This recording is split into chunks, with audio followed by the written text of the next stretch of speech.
Okay, so I am starting my commentary journey, as it were, with 1994's Jurassic Park, based on the novel by Michael Crichton.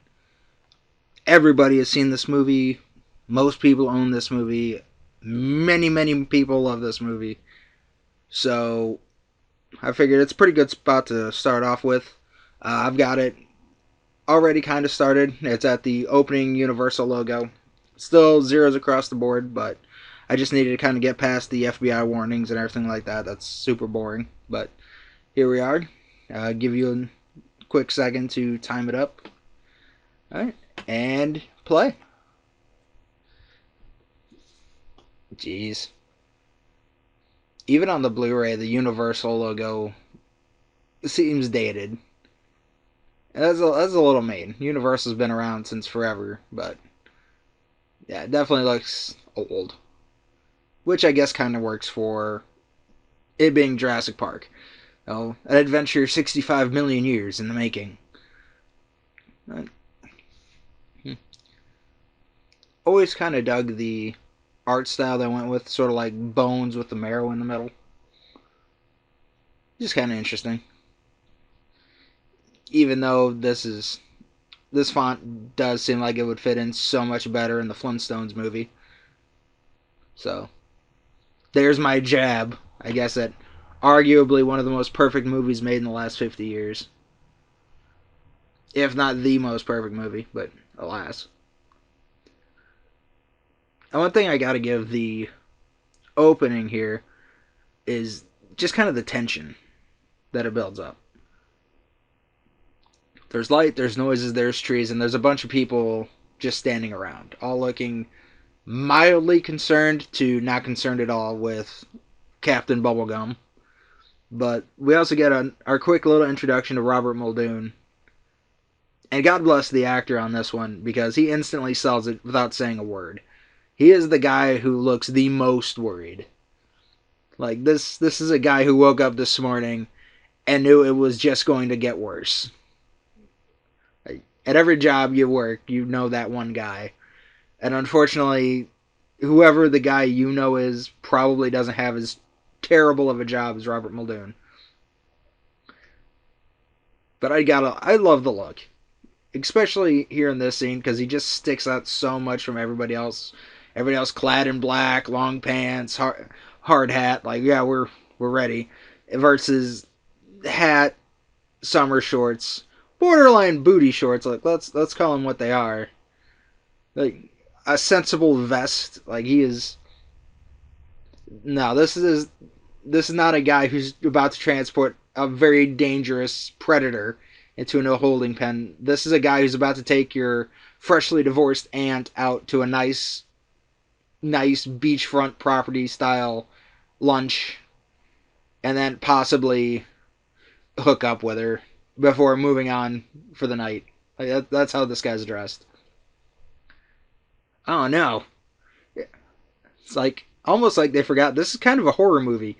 In the first 10 minutes of a horror movie, you need a black guy to die, which is it's such a terrible cliched trope, but I don't really think that this falls into that. This falls into much more of the there's something terrible in here and this is your introduction to it. Now, the jumping back from the raptor to Muldoon, the shoot her, oh god, he's slipping, oh shit, he's slipping. It works well enough. But the longer you think about it, the dumber it is.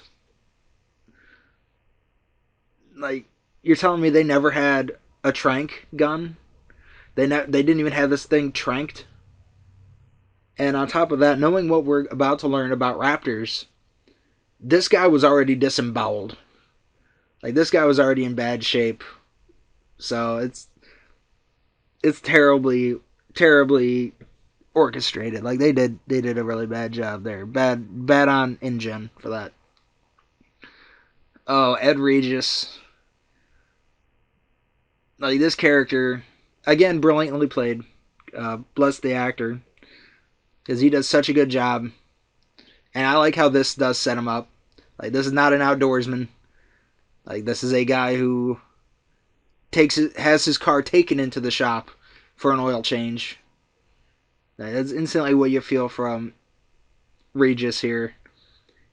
And I instantly just love how the lead digger here, his name instantly escapes me because I would like to remember it at this moment, but I'm sure I'll probably remember it sometime around the end credits. But instantly, this you can tell this is a guy like he woke up sweaty and hot. He's gonna go to bed sweaty and hot, and he's so okay with it. Like he is in his element. He's got this. But then this guy comes along, and it's instantly like I've worked at a couple of spots where corporate has sent a guy down who has absolutely no idea what you do, how you do it, or anything like that, but he wants you to be better at it. He needs you to do something about it, and that's instantly the dichotomy I get here with the introduction of the mosquito, which people have kind of dug the art style they went with, sort of like bones with the marrow in the middle. Just kind of interesting. Even though this font does seem like it would fit in so much better in the Flintstones movie. So there's my jab, I guess, at arguably one of the most perfect movies made in the last 50 years. If not the most perfect movie, but alas. And one thing I gotta give the opening here is just kind of the tension that it builds up. There's light, there's noises, there's trees, and there's a bunch of people just standing around, all looking mildly concerned to not concerned at all with Captain Bubblegum. But we also get our quick little introduction to Robert Muldoon. And God bless the actor on this one because he instantly sells it without saying a word. He is the guy who looks the most worried. Like this is a guy who woke up this morning and knew it was just going to get worse. At every job you work, you know that one guy. And unfortunately, whoever the guy you know is probably doesn't have as terrible of a job as Robert Muldoon. But I love the look, especially here in this scene because he just sticks out so much from everybody else. Everybody else clad in black, long pants, hard hat. Like yeah, we're ready. Versus hat, summer shorts, borderline booty shorts. Like let's call them what they are. Like a sensible vest. Like he is. No, this is not a guy who's about to transport a very dangerous predator into a holding pen. This is a guy who's about to take your freshly divorced aunt out to a nice beachfront property style lunch and then possibly hook up with her before moving on for the night. Like that's how this guy's dressed. Oh no. It's like almost like they forgot this is kind of a horror movie. In the first 10 minutes of a horror movie, you need a black guy to die. Which is it's such a terrible cliched trope, but I don't really think that this falls into that. This falls into much more of the there's something terrible in here and this is your introduction to it. Now, the jumping back from the Raptor to Muldoon, the shoot her, oh god, he's slipping, oh shit, he's slipping. It works well enough. But the longer you think about it, the dumber it is. Like, you're telling me they never had a trank gun? They didn't even have this thing tranked? And on top of that, knowing what we're about to learn about raptors, this guy was already disemboweled. Like, this guy was already in bad shape. So it's terribly orchestrated. Like they did a really bad job there. Bad on InGen for that. Oh, Ed Regis. Like this character, again, brilliantly played. Bless the actor, because he does such a good job. And I like how this does set him up. Like this is not an outdoorsman. Like this is a guy who has his car taken into the shop for an oil change. That's instantly what you feel from Regis here. And I instantly just love how the lead digger here, His name instantly escapes me because I would like to remember it at this moment, but I'm sure I'll probably remember it sometime around the end credits. But instantly, this you can tell this is a guy like he woke up sweaty and hot. He's gonna go to bed sweaty and hot, and he's so okay with it. Like he's in his element. He's got this. But then this guy comes along, and it's instantly like I've worked at a couple of spots where corporate has sent a guy down who has absolutely no idea what you do, how you do it, or anything like that, but he wants you to be better at it. He needs you to do something about it, and that's instantly the dichotomy I get here with the introduction of the mosquito, which people have spent 30 years, almost 30 years now, pointing out how that doesn't work. How the idea of it is cool, it's interesting, it's science fiction enough to work, but the more dinosaurs they introduce, the more absurd it is. Now, I'll give it that there's a certain degree of well, it's a science fiction horror fantasy kind of got to deal with it. So, just kind of let it go, I guess.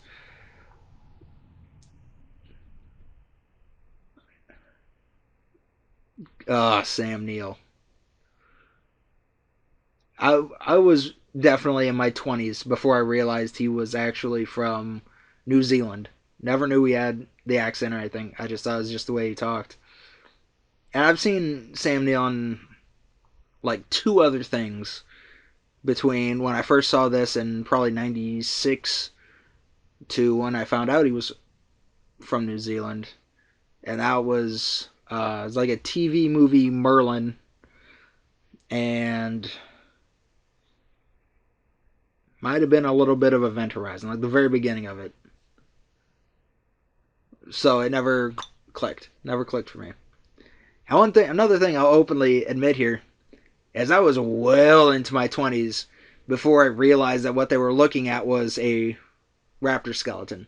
Because I always thought that the top of its long neck there, that's actually its tail, was actually like a brachiosaurus neck or something. And so that's why it never made any sense. It looked like you come down the neck and then it all just kind of out. So I never got that. Like I got no problem saying I never saw that. There's going to be a lot of other things that I'm willing to admit to here. Another thing I kind of like is the little bit of color coding here. Nobody's wearing anything fancy or outrageous. They're just wearing nice, comfy plaid. A few people are wearing solid clothes, but plaid is the way we go. And this poor kid. And I mean both the character and the actor. Because I feel really bad for the actor because they put him in a striped shirt left to right. You don't do that. It always makes you look pudgier. And I'm pretty sure that this kid might have had a little bit more baby fat on him, but definitely not as much as the shirt makes you want to believe. And another thing, he's just a kid being a smartass, and then he's getting this complete seminar that's going to give him night terrors for the next couple of years. But I will give him this as it's sort of the second part of our introduction to the Raptors after the initial scene.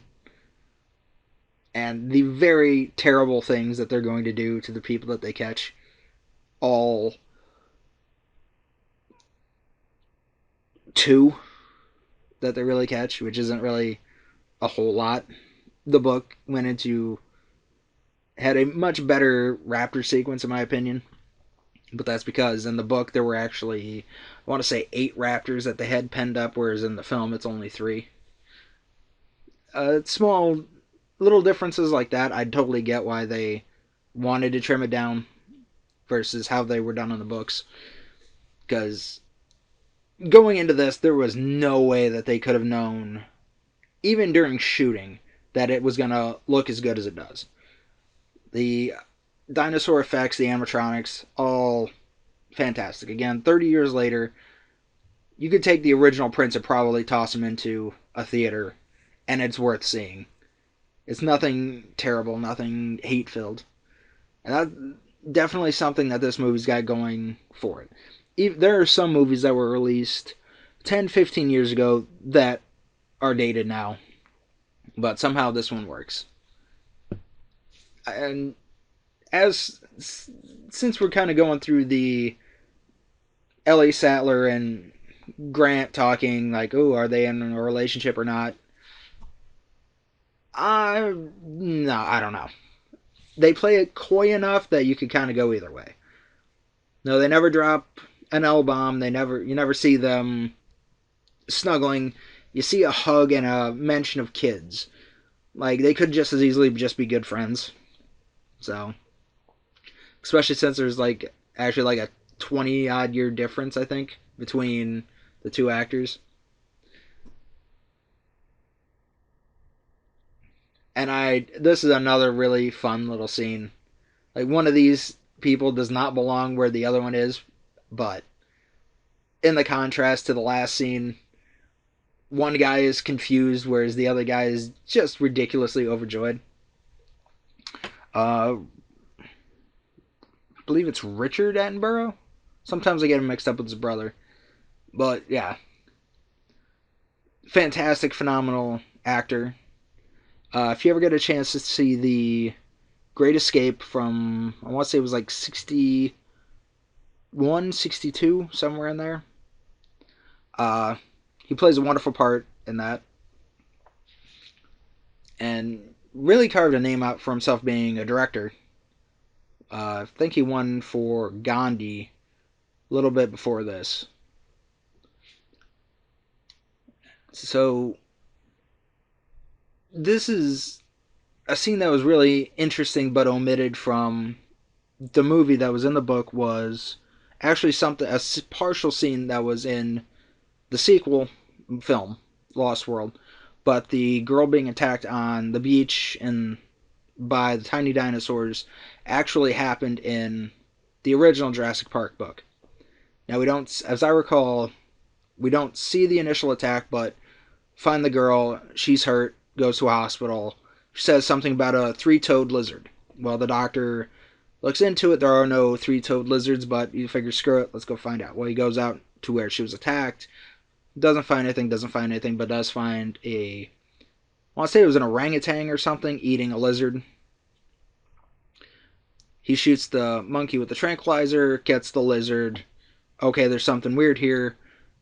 Has it packed and shipped to Grant, the very same Grant here, who does end up finding like the facts that comes through and all that information after Hammond leaves,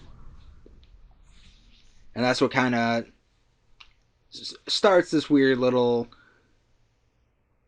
pre-theme park spin on it. And in the book, there's a lot of stuff that happens before they even go to the island about the dinosaurs and the attacks and everything else. Uh, like the initial attack at the beginning of the film where they're just transporting it wasn't in the book, but what was in the book was a worker being airlifted to a nearby hospital on another island.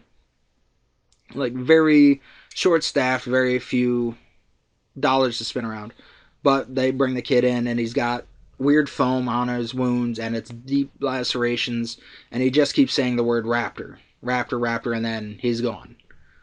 Well, when they're trying to take pictures and everything, but Ed Regis and a bunch of the other workmen were there, like, no, no pictures, no nothing, and they end up stealing everything. And so that was the opening to kind of our big what's going on here for the book. I think it works a little bit better in the book, just to kind of raise an air of mystery, but I get why they didn't do it. They needed something with a little more, yep, here's what you're coming into, here's what you got. Wayne Knight. He'll always be Newman, but Nedry is right up there. I think he was very well cast for this. There was the casting all around was pretty solid. I'm not gonna lie on that one. But he just kind of brings this whimsical overjoyedness, especially this scene, that I really do enjoy. Because Nedry in the book was always just he was a dick. I'll call it what it is. He was a dick from pretty much page one. But Wayne Knight brings sort of this down to earth, overjoyed, childlike innocence to it. Which, I mean, just going off of that, knowing how the character's going to end, it hurts. But at the same time, we do later on find out that he's just a jerk. I was way too old not to realize that that wasn't whipped cream and I was actually shaving cream. It's way too old. So, once again, another small embarrassing tidbit of my history with the film. Lewis Dodson, bigger part in the book, more or less, especially in the sequel book, but he never popped up in another Jurassic movie until the last one, Dominion. I'm sure if I do another commentary on the sequel film, I'll go into much more detail. Ian Malcolm. Yeah. Somebody's out there has probably done a study on separating Jeff Goldblum from Ian Malcolm. At what point what is the difference between them? And I really can't say there's a big one. I feel a lot like he played Ian Malcolm and then they just kind of became the same person. Because I've seen a couple of films with Jeff Goldblum before this and a couple of films after, and it does feel like this was sort of like a corner mark in his little life roadmap.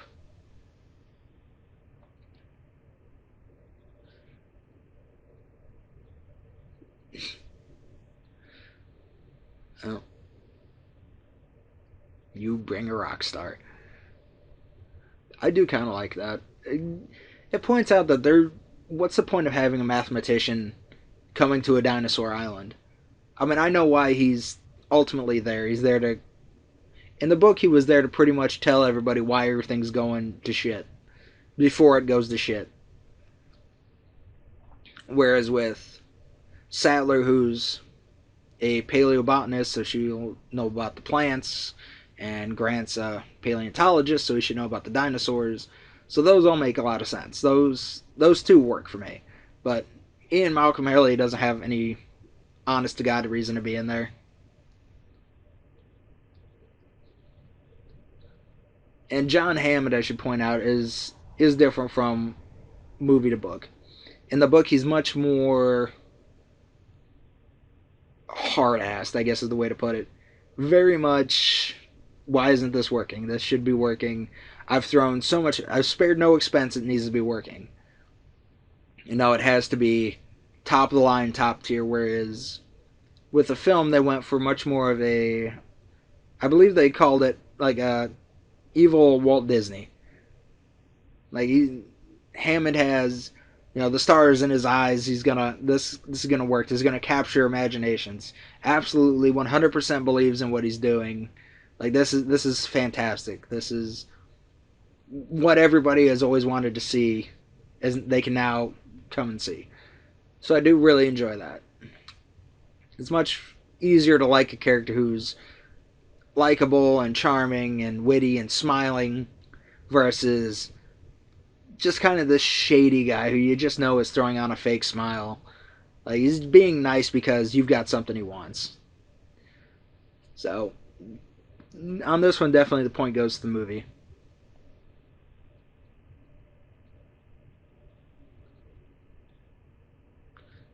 I like the Jeeps, but the Jeeps doesn't. They just don't work for me, just because of the fact that they're open. But I guess that's one of the things that I've seen the movie. I know it can go really, really hard left. So, yeah. Introduction to the double gates, which is always a good idea. And I've seen enough maps of Jurassic Park that I should have an absolute idea what's going on, but I'm always so confused. So confused. I mean, I'm always even confused in the book, and the book has a map at the very beginning. So, but relatively, it is a big island. So, A big, big open island.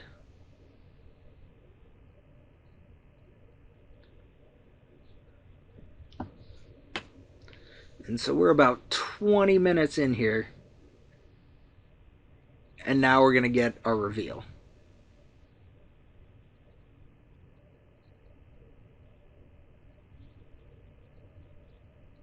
Those are perfect reactions.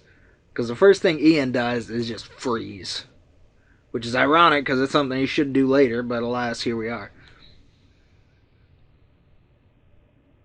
And Grant is just completely in awe.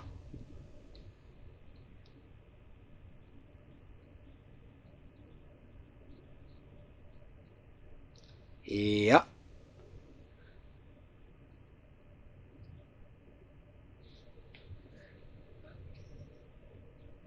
Those effects are spectacular. Am I sure that effects could be better today? Absolutely. And I got choked up at a scene with a talking tree and a talking raccoon that looked ridiculously good. So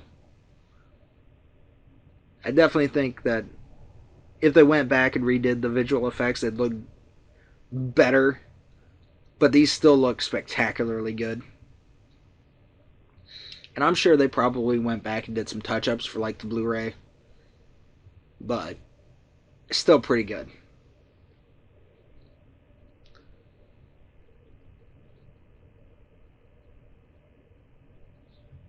And this was a big revolutionary CG moment.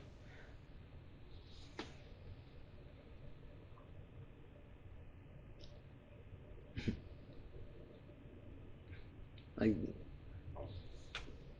I'm definitely sure some people have done research and said like this was again another big turning point for computer generated images. So, or was it 90? Yeah, I think I 93 was the film. Don't know why I said 94.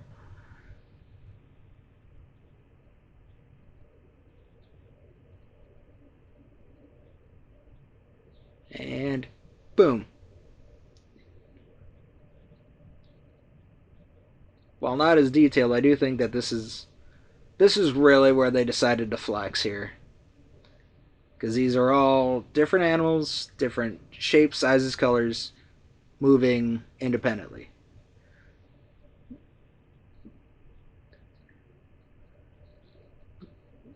Definitely not something you would have seen in a lot of movies earlier than this.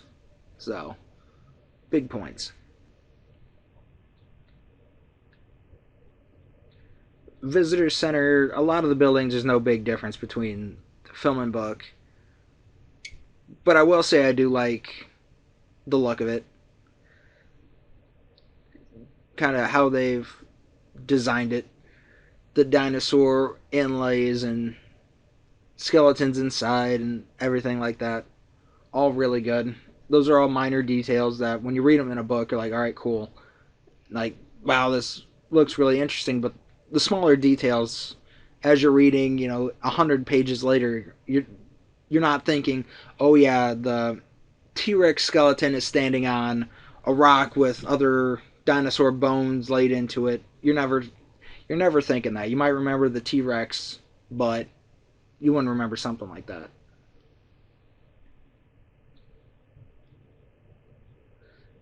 And I do think it's kind of interesting having a T-Rex skeleton just sitting in your lobby. Just kind of interesting. It's definitely part of the scheme of the place. Remember, we've got dinosaurs and everything's super cool. And then the explanation. And the explanation between movie and books is generally the same.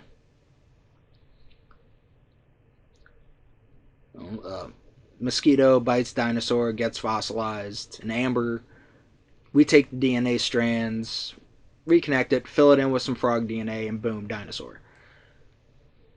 And obviously in the book they did a lot more in depth. the dinosaurs in the park are different versions. Like the version 1 didn't work, but version 2 kind of worked. But they got sick easy, so we went with version 3, and version 3 is better. Oh, this is version 4, this is version 2, this is version 3. Um, Another thing that they didn't have in the movie versus the book was an actual tally counter. In the book, they had motion trackers and cameras all over the island to kind of keep track of the dinosaurs so they would know, hey, this one hasn't moved in 12 hours. We need to know what's going on. Is it sick? Is it dead? What's going on? And it also kind of helped them keep track. I think it was like every minute or so, it would run a tally. We're looking for, it's like, so it was like 290 something dinosaurs. We're on a tally, we got 290 something dinosaurs on the island, which was how Ian originally got the idea that, all right, your system's flawed.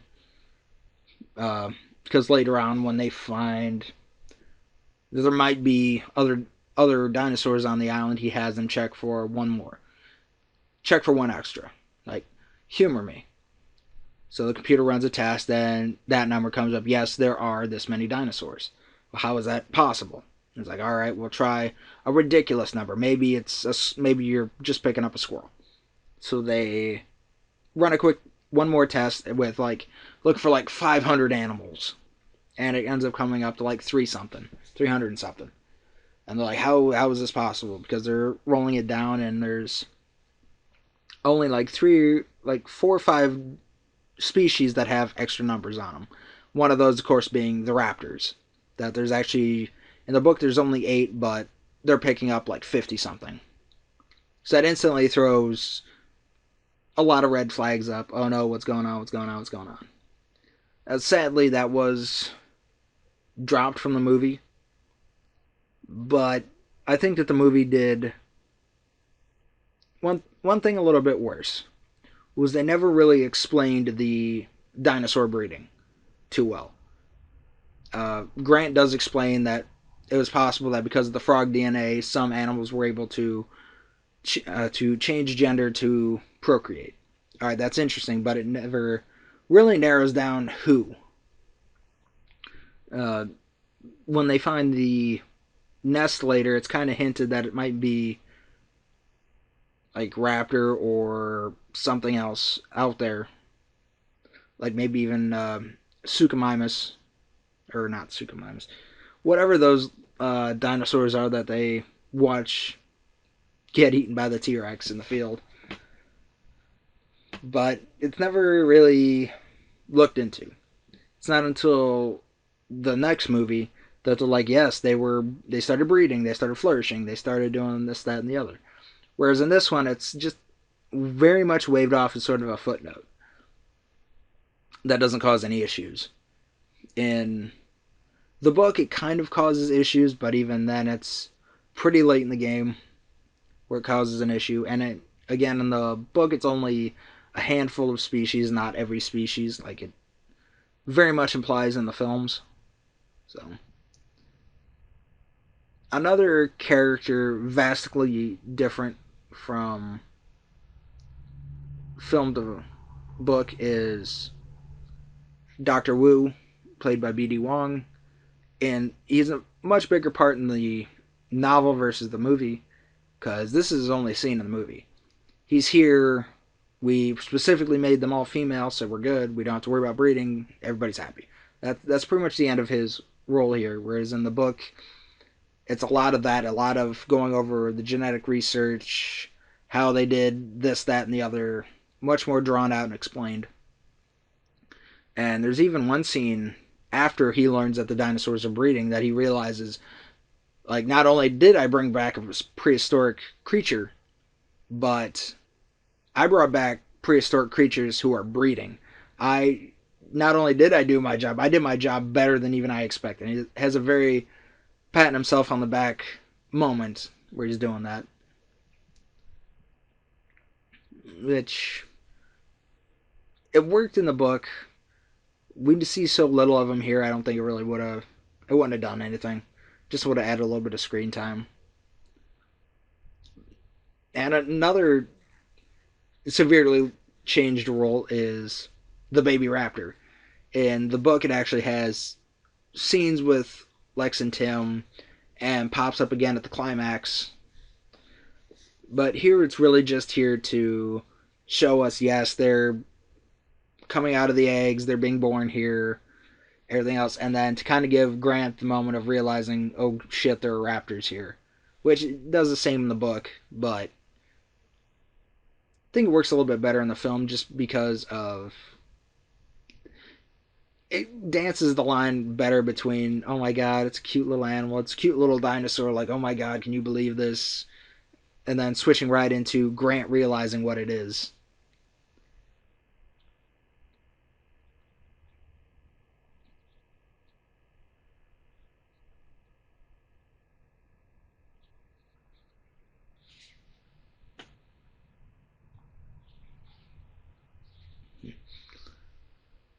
Good old Ian figuring it all out.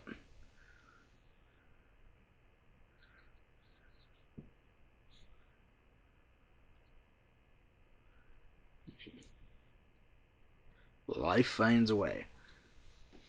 And that's at least one thing I will give them that I'm really glad that they kept as part of Ian's character is these little monologues, very philosophical type monologues, where he just kind of points out everybody's full of shit and this is gonna go bad real bad real fast. Like in the book, he can gets a lot more preachy, which I think was a little shout out that they did in the third film. What species is this? It's Velociraptor. And fuck. That is the look of a man who just dropped some gravel in his shorts. I really feel like in an extended director's cut, he would have snapped that little creature's neck right into 1,000 pieces.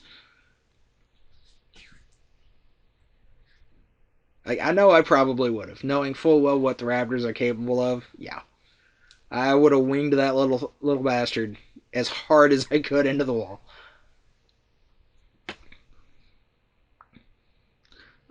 Another small difference is we know is the introduction to the Raptors because they don't see a raptor in this scene, which I think works better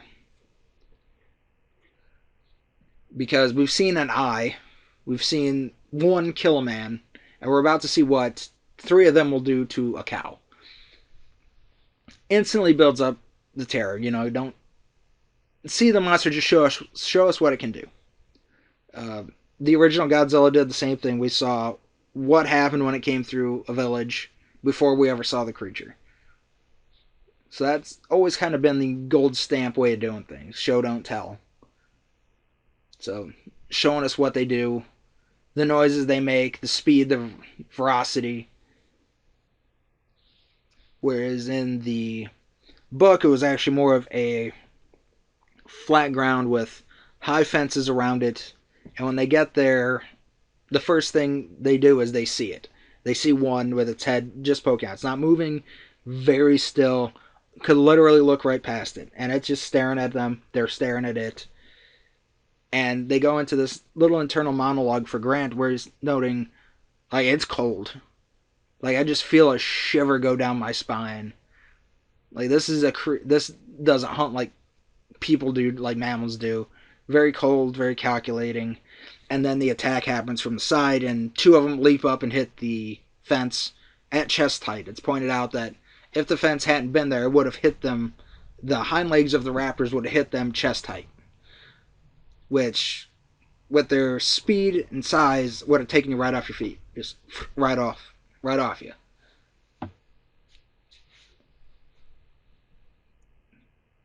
And once again, Muldoon does point. It was either Muldoon or Groundskeeper who heard the fence going off, and he comes around and tells them, "Yeah, they attack the fences. They're very good at remembering. You know, they attack everybody. That's why we automate the feedings. That's why we do all this. Like, they're not screwing around."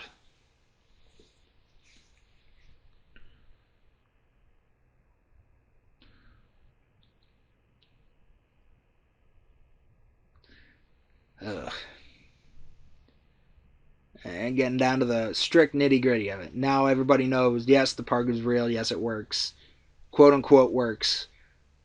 And Ed Regis is instantly flipped. He's like, oh, if this isn't awesome, like you're screwed. Like me and the investors are gonna come for your ass. And now he's, oh my god, we're gonna make billions. We're so rich, which really hurts this character. Like I know we're not supposed to instantly love the character of Ed Regis, but this is just another one of the things that just kind of grinds into him. He never has a really solid, likable moment. Which, granted, knowing how that he's gonna die, kind of glad because then you don't get totally torn up about it. But at the same time, it would have been nice to have some positive character thing. And then Ian's wonderful pointing out of you don't you're not doing it right.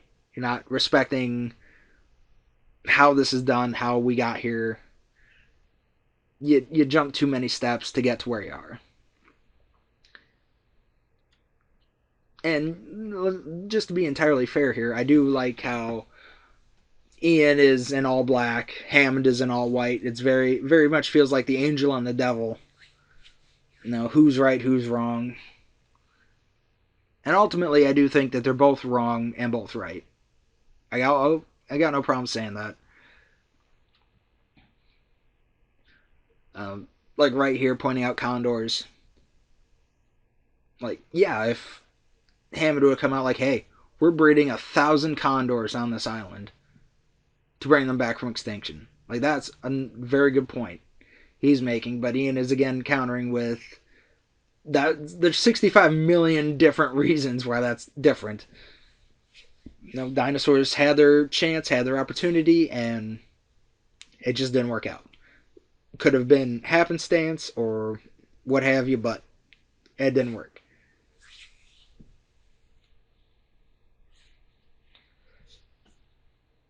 And then having Ellie come in pointing out that, it just doesn't work. Poisonous plants in the building, but they're here because they're pretty. Like, they fit the aesthetic. That doesn't work. It backs up what Ian says. Hammond isn't respecting it. And he's the one guy he does expect, that even I would expect to be on his side, is Grant. But even Grant is like, yeah, this isn't gonna work, Hoss. Like, we have no idea about these creatures, these animals. Like, even just starting there, we don't know 100% about how they do anything. And then packing onto that he doesn't really bring up is that you've also altered their DNA. And it's something he says in the third film. They were just genetically modified theme park monsters. That's all they were. It ultimately is completely right on that. That they're not 100% dinosaurs. So I think there were definitely a lot of really good points made there. But on the other hand, Hammond does have a point. Like, all of his ideas about this are correct.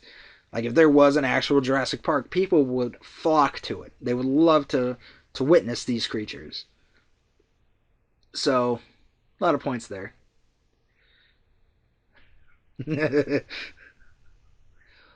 Always get a little kick out of that.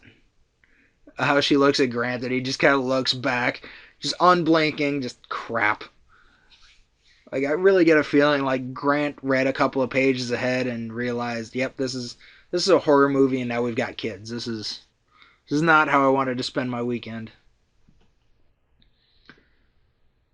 Uh, Lexi and Tim, mildly different from the book. Their ages were switched. Lex was much more, I guess I'll say, childish, much more open to whining and complaining, which I'm glad they dropped that, because boy, that even in the book they got annoying very fast. Tim's pretty much the same. He's smart, knows about dinosaurs, stuff like that. Definitely hanging on Grant. is definitely a thing that they kept.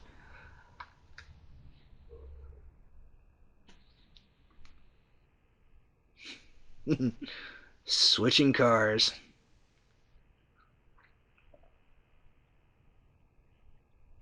And I definitely got to give him props on this. Like, it wouldn't have been hard to come off as kind of a dick here. But he never gets an angry look on his face, never raises his voice or anything. He's just like, all right, let's go do this. So, give a couple of points on that one.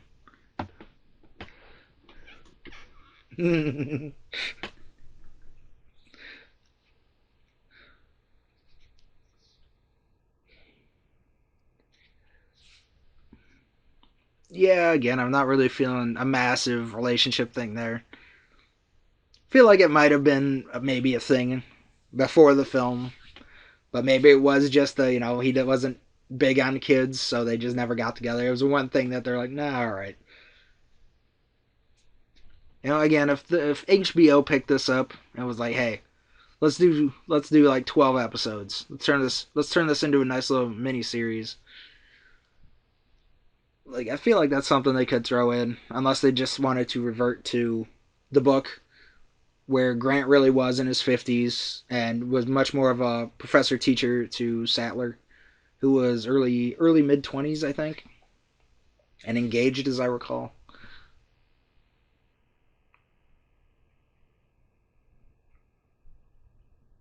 The start of the tour. And I really got to give him complete props on this one. As a kid, this part blew my mind as much as the dinosaurs did, because it's a self-driving car. Like, that was very Jetsonsy, futuristic for a young '90s gentleman like myself. I'll always remember when it's like late '90s or so, late '90s, early 2000s. NBC would show Jurassic Park right around Thanksgiving, and they'd always show that gate with a turkey standing in it. And there's just enough cheesy corniness in that image to make me hate it and love it at the same time. Ugh. Dilophosaurus. It should be noted that there's no proof that it actually had the venom spitting whatchamathings. So, there's that. Oh, another thing I need to point out for later is that I hate this dinosaur. It is the most traumatic thing that has probably happened to me in my 31 years. I'm 31 years old and I still can't watch the Nedry attack scene. So you definitely got that to look forward to in 40 odd minutes. Because, oh boy, do I not like that scene.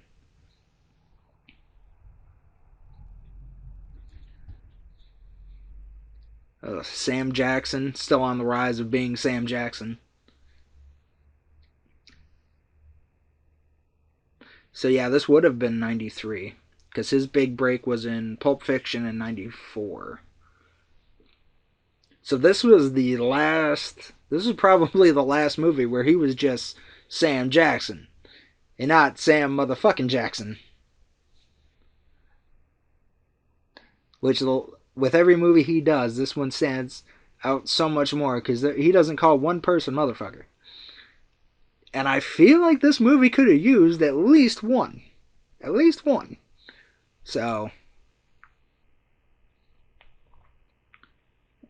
and this is where the whimsicalness of Wayne Knight gets sucked away as Nedry's douchery really comes up to the forefront. And there's not really any big differences character wise between book and film. Pretty much for anybody.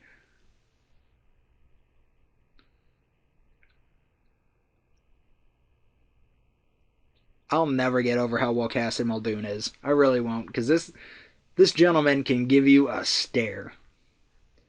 Like, this guy walked through convenience stores and just looked at screaming children and made them quiet. That is not a talent you learn. It is something you are gifted with from the gods, and he brought it on this.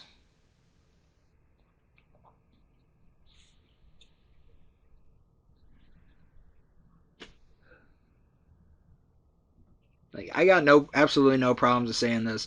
I like in '93, the same exact year that this came out was when Power Rangers first started, and the T Rex had a big part in both of them.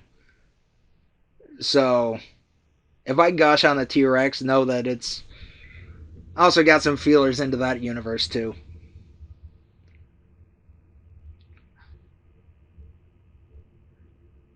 And this little moment went right over my head. You know, the women inherit the earth, and then the looks, and the little smile from Grant. Kind of went over my head as a kid, but I think it works. It really works interestingly.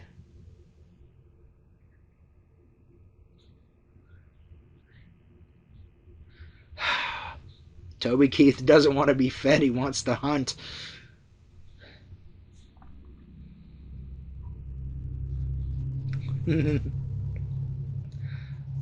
Yep, those are definitely kid responses. Oh God, no, gross, and that there's the cool. That's definitely one thing I'll give to Steven Spielberg is he knows how to make a fun movie.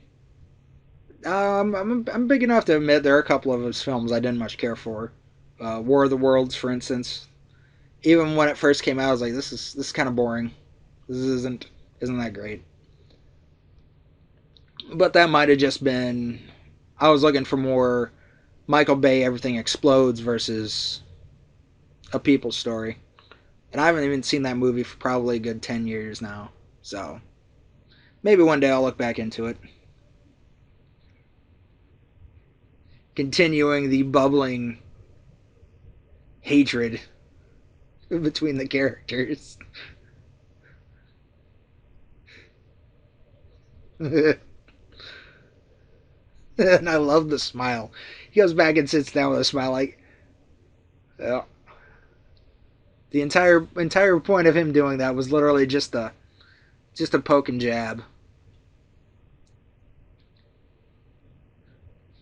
And this is another reason why Ian worked in the book better than in the movie is this the idea of chaos theory. That basically, the butterfly effect. One thing happens here changes how things will happen here. And through both of Michael Crichton's books, Jurassic Park and Lost World, Ian goes into these various theories about why this isn't working, what's going to happen, everything like that. So, again, it works better in the book because they can take the time out to kind of explain it and all that, whereas here, not so much.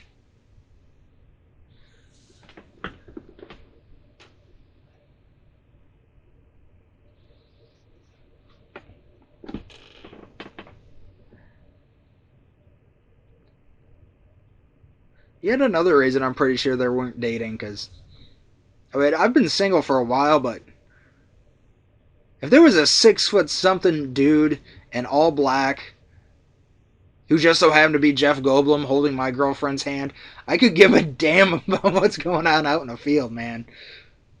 Like my attention would be definitely be on what the soon to be bloodied body of Jeff Goldblum. Unless he turns that charm on me, in which case we're all screwed.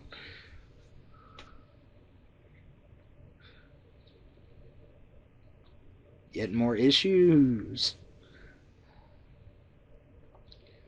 Yeah, another unfortunate issue that Hammond has is very much ready, fire, aim. Like they've still got certain bugs to pick off, like the lights. All right, that's more of a power issue than anything else. But the opening the doors, that's a no no. Even just assuming somebody just hopped out and touched the fence, like that is the best worst case scenario you could have. So definitely pointing out that Ian's kind of right. And did they backtrack the cars? Is that what happened? Because it looks like they're coming straight from the cars. Not like they kept moving for another 20 feet or so.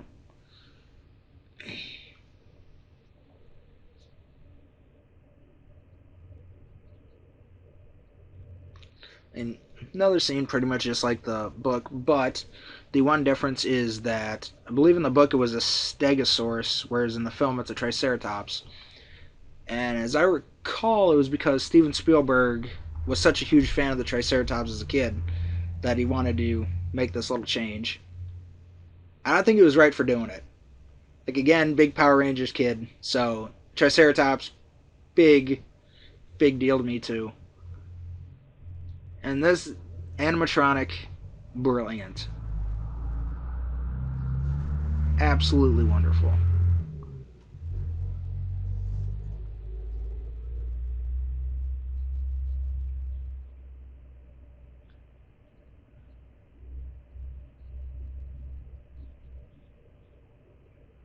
I mean, going on from here, there's animatronics that are do way more than this, but I definitely think that this is the animatronic that gets slept on the most, and it definitely doesn't deserve it.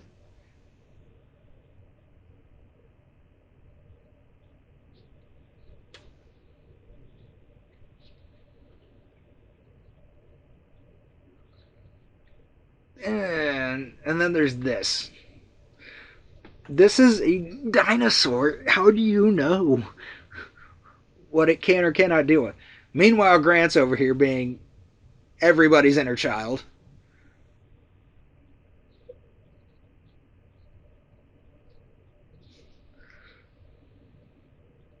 I mean, his homeboy's eyes are a little bloodshot. How do you know, like, Snoop didn't stop by?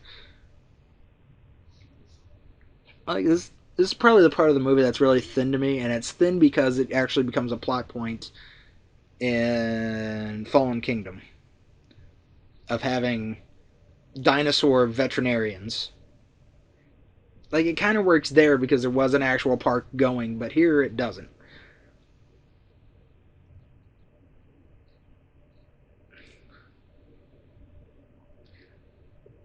So, none of it really works for me on that.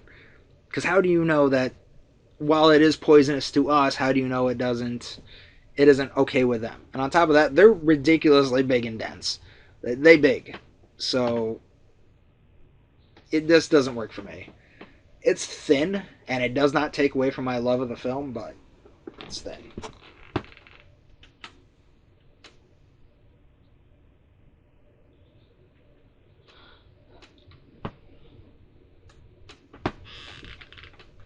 And right there, something kind of pokes a hole in his little imagination and goes to shit.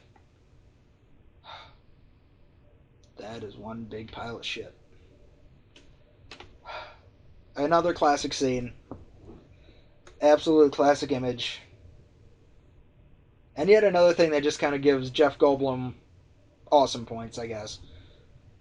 The man can't even stand not awesome, so.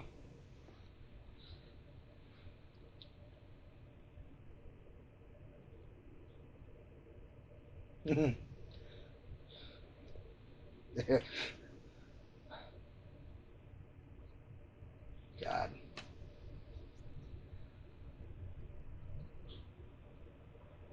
It is nice that they gave Ian a little bit of whimsicalness, a little bit of comedy, without him being having to be a pompous prick all the time.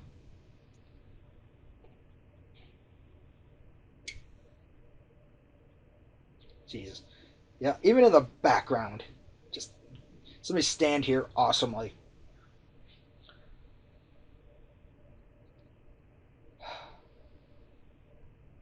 You never split the party, people. You never split the party. If you're gonna when you split the party, something bad happens. Now, am I saying that everything that's about to happen happened because she wasn't with them? Not necessarily, but I am just saying they split up and then everything went to shit. Um, Another thing I got to totally give to Spielberg on this is while they were shooting in Hawaii, The storm came through. Everybody has to pretty much get together. First floor of the hotel. Everybody, we're just gonna pack everybody into the banquet hall, and that's where we're gonna hold up. Uh, Attenborough said, "No, I'm just gonna stay in my room. Like I survived the Blitz in Britain. I'm not worried." So him and his two gigantic testicles had a nice sleep in what I am assuming was a Egyptian cotton style king size mattress, while everybody else hung out in a banquet hall. And I forget where I heard it. It was some TV show about, I think it was about storms or something, where they had Ariana Richards on, who plays Lex in the film, talking about how all that was going on. Steven Spielberg is on the floor with a flashlight telling stories to all the kids, keeping them all entertained. And I think that's pretty awesome. Like that is definitely something that makes Spielberg top tier guy in my book, because storm coming, big storm coming, and you're gonna grab a quick flashlight and start telling stories to kids. That's a top tier guy to me. Also, they decided to grab a quick camera shot of the beach with the waves and the wind and all that, just for the movie, just throw it in the movie. So, a lot of points on that. One for forethought, one for just being a cool dude.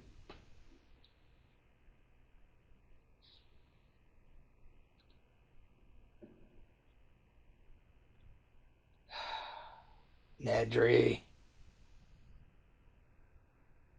I really love how we're supposed to believe like he's ninjaing his way through here, but like I'm pretty sure this is like just outside of the main room. So if anybody just kind of looked out, like there he is,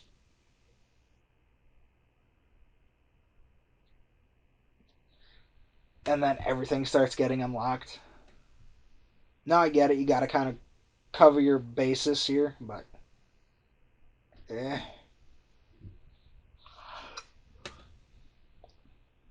But I really feel like there were better ways of doing this.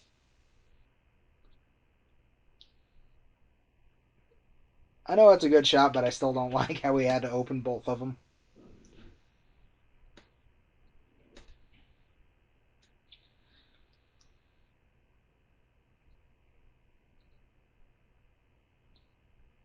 And I'll give him a little bit of special notes for making sure that we know that he took all of these.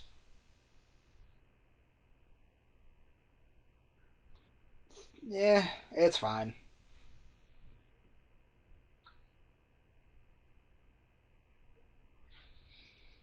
And shaving cream.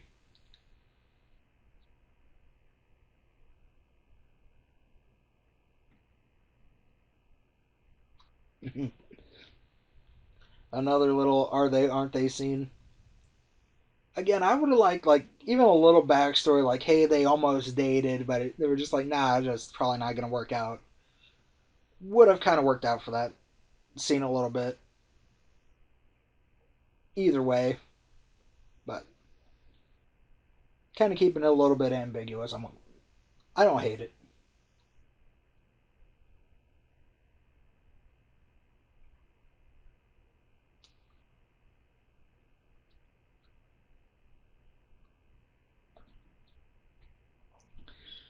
Ugh. Nedry.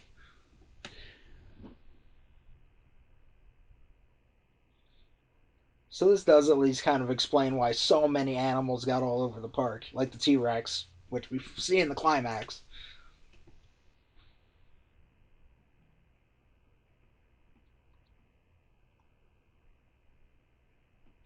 See right then, motherfucker, would have been real nice.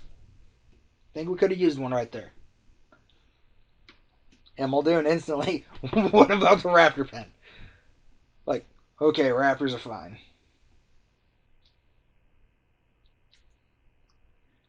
And like, even right here, they already know he did it. So he was very poorly covering his tracks. Very, very poorly covering his tracks. So it doesn't make a whole lot of sense. He could have just bugged the system all the systems he was going to use, and then go.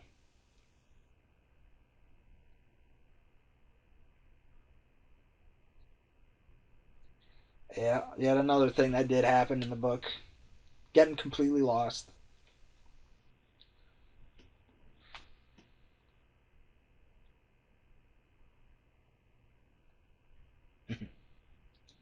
Oh, computers. As a kid, I thought, oh man, he's doing so much, but now as an adult, I'm like, I am confused.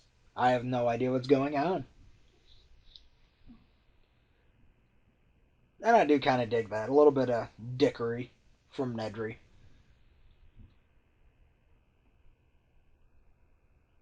and the phones are dead. Why are the phones dead? Ah. And naturally, the vehicles have stopped at the plot convenience treehouse.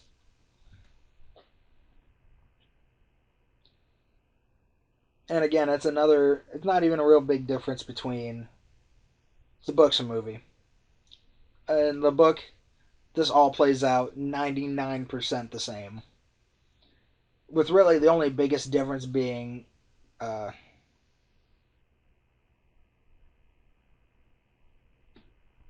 our lawyer friend. He meets his end sitting on a pooper versus the book where he actually gets attacked by the second Tyrannosaurus, juvenile. It's only like 10 feet tall, just tall enough to be menacing. And that's even after the primary attack.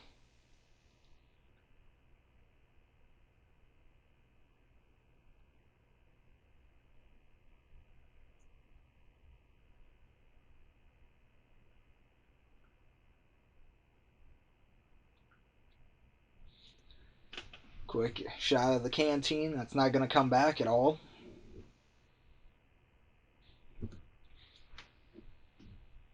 But I do like how it just kind of settles you into this mundane being bored stuck in the rain. Like, we've all been there. So it really kind of works. Just give you this little mild lull before everything hits at freaking 11. Uh, there are not many iconic shots from films that are of water, but this instantly became a big deal. Just the rumbling, the build up, the anticipation, very, very spectacularly done. As I recall in the book, it was much more attack. There wasn't a lot of build up to it. You knew it was a possibility, fences are down, everything like that, but it wasn't a big deal of, oh god, here we go. And then, where's the coat?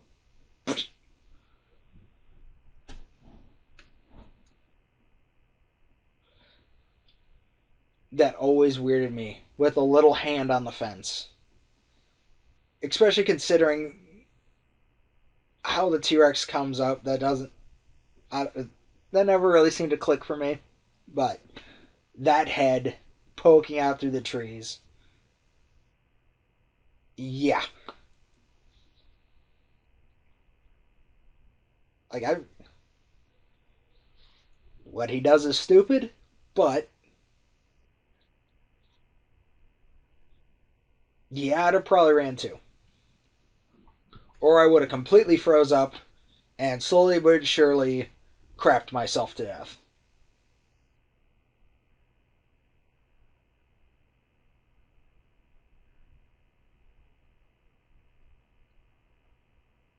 Yeah. Don't even need to see the T Rex to know what's going on, and you know it's bad. And then this.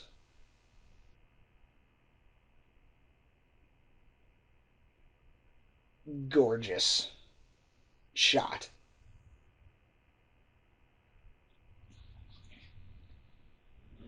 Again, holds up very well.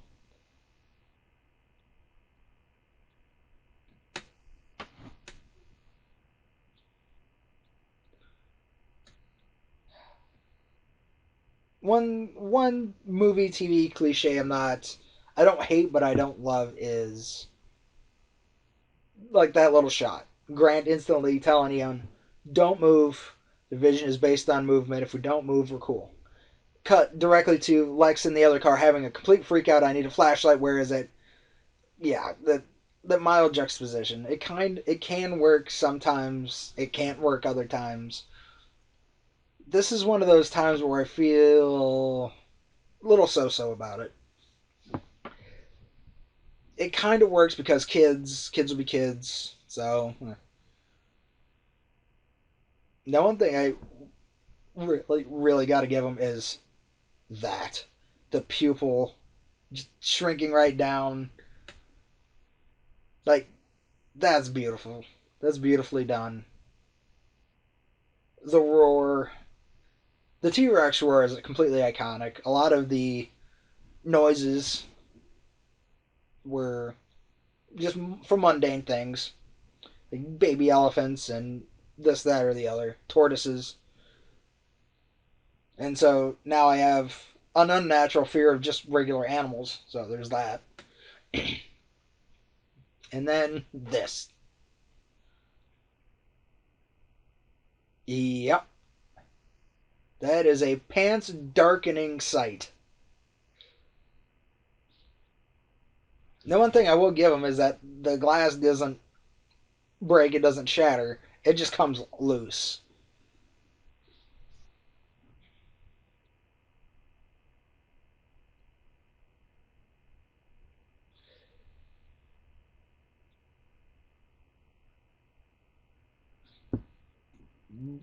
Brilliant CGI work here.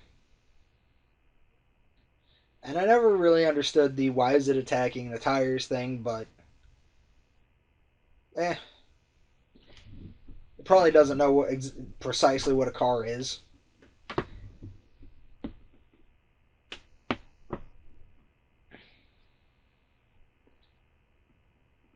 One thing I do kind of give it is it's probably been a year or two since it's ever seen an actual vehicle other than catching one on a road.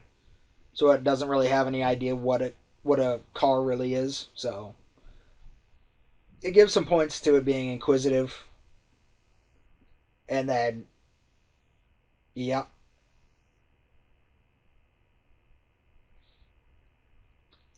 even with a T Rex in the background, you just kind of gotta look at, at Goldblum.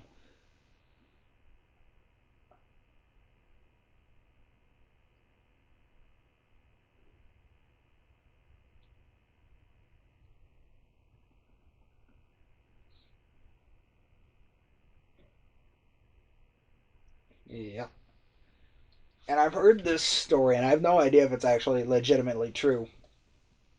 But wild animals aren't naturally man eaters. They just it usually comes out of happenstance or random encounters, people being stupid, anything like that. You know, droughts, food shortages, stuff like that. But once they do, they realize that we're really not hard. There's not really a big fight you're gonna have. So that's something that kind of adds a little bit of credence to things later. But here with the T Rex, I think it was much more of a less of a I know what people taste like and a lot more of a I'm hungry.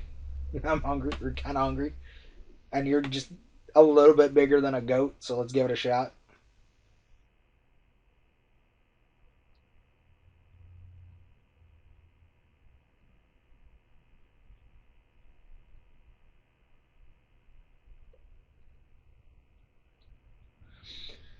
Uh, all right, I'll fully agree that this is dumb. Twofold why it's dumb. One, going over the edge is not really a whole lot of places you could go, but that's kind of the point of why you kind of got to go over it. A little bit of tension at it makes sense. They were stuck on the ledge.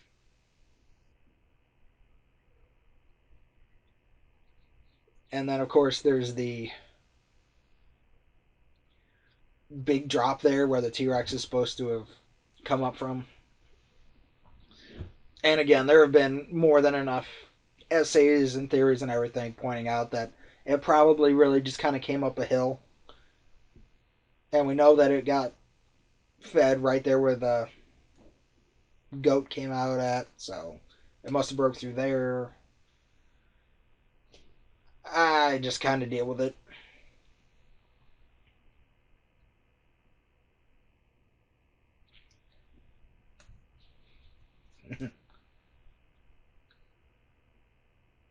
And another big difference between book and film was in the book, Hammond really didn't give too much of a crap about his grandkids being out there in the park.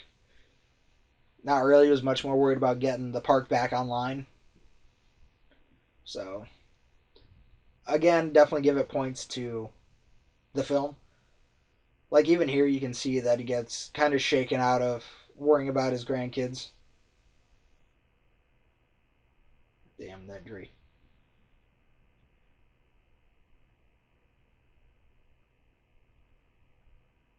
Yeah. Yeah, I've had my fair share of off roading incidents, so I can't get too uppity on this part.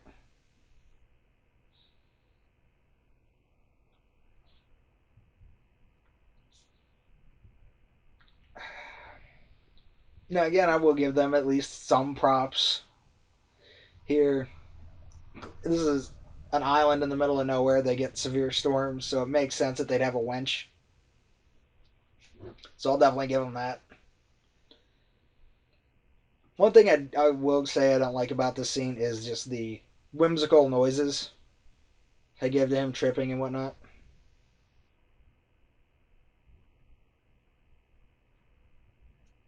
And I will kind of give it to the camera work here. He falls down and will pull away, just to kind of instantly kind of gives you this feeling of there's something else out there.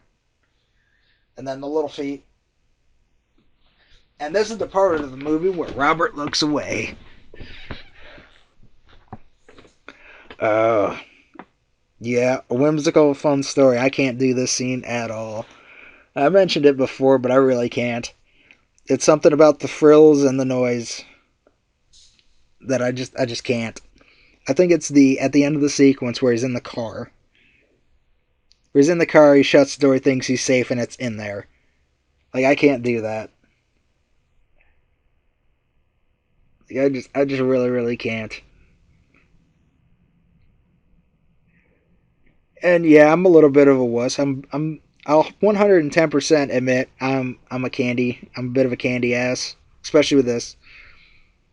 I mean, I watched this movie when I was a very young kid, probably too young, but that was just kind of the household I grew up in.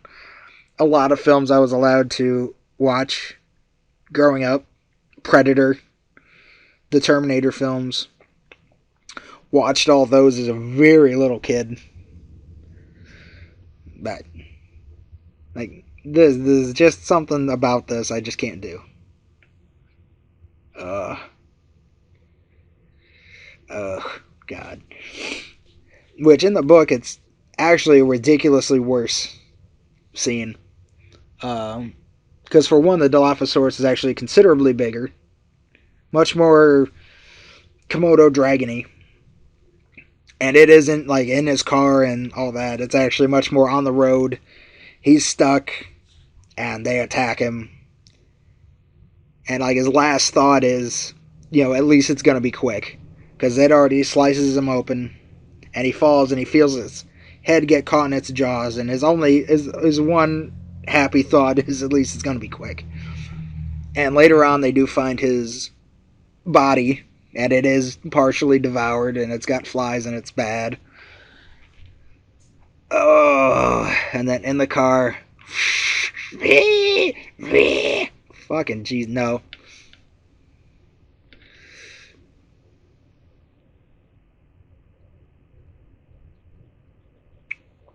Oh, and then the Barbasol can that was supposed to set up a sequel, but They never did that, and I think it ended up becoming a plot point for the game from 2015, I want to say.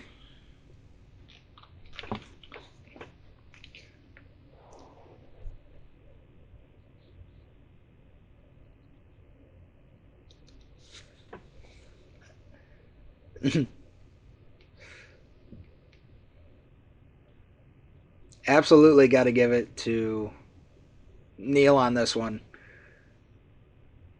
Like those perfect eyes, just instantly like that's not what I'm gonna do. Like I believe that. Like I fully believe that. Like he ain't going nowhere.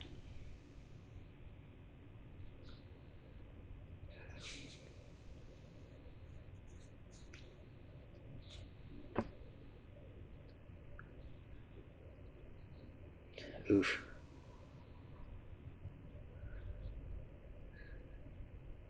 Yeah, I cannot imagine having to climb a tree, literally in Tyrannosaurus country, after being attacked by one.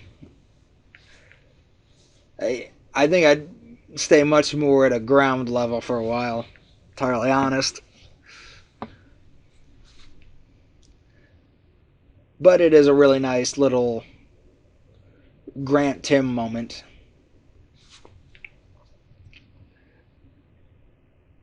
And God bless the actor playing Tim because this look of just complete defeat.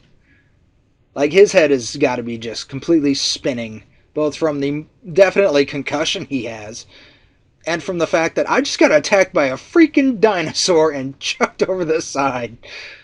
Like, yeah, I'm. Nah, we're good.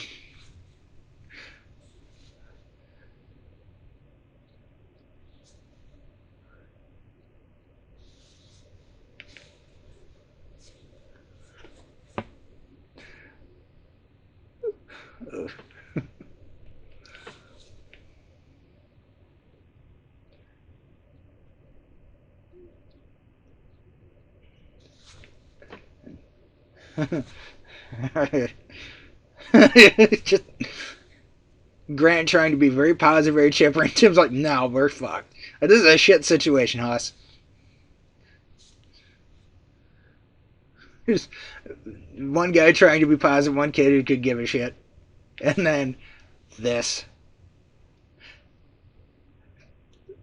Probably one of the best reactions in the movie. He's like, "We're good, we're cool," and then this happens, and just this little moment of just this little sigh, like, "Okay, okay, we're just gonna be a nervous Nelly right now." All right, just a quiet, perfect moment of accepting the fact that you're screwed.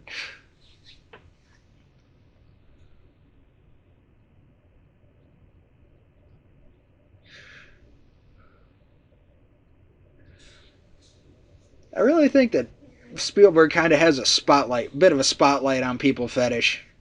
Really,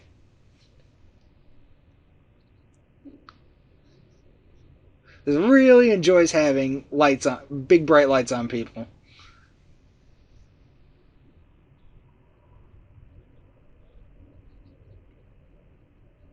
Back in the car again. Oh.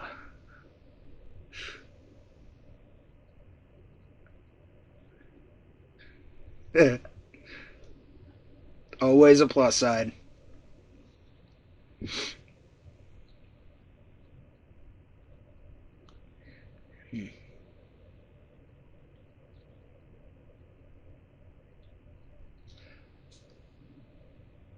Yeah. Big bright flashlights, yelling. Mm, that's something you want to do a lot of.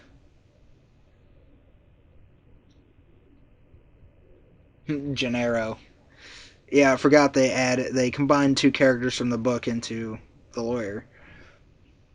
As in the book, the lawyer was Ed Regis, and then there was Gennaro. Or I think I've been calling Muldoon Gennaro this whole time. This is why you should do these with a little bit of sleep, kids.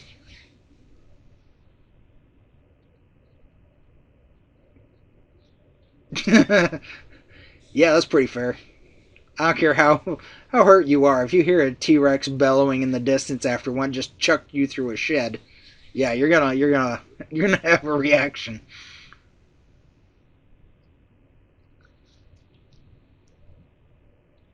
Jesus.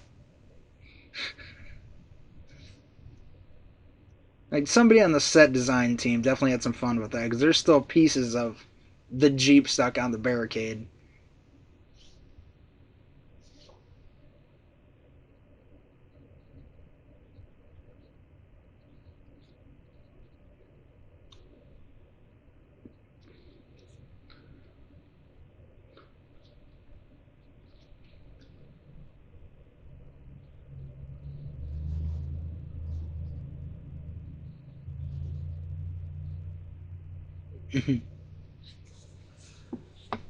Again, I got to give some big points to the sound design.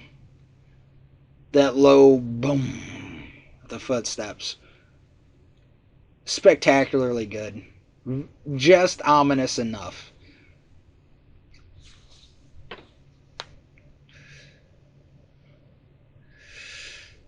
Okay, that's a shot that doesn't look so great. Like I think the effects work so good here, but I think this chase scene is probably where the T Rex looks the worst.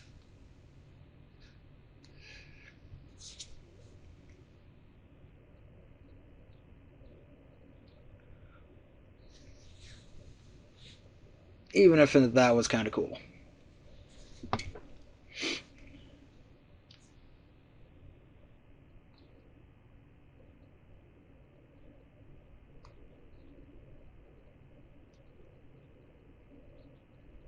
And clock the T Rex at 40 miles an hour.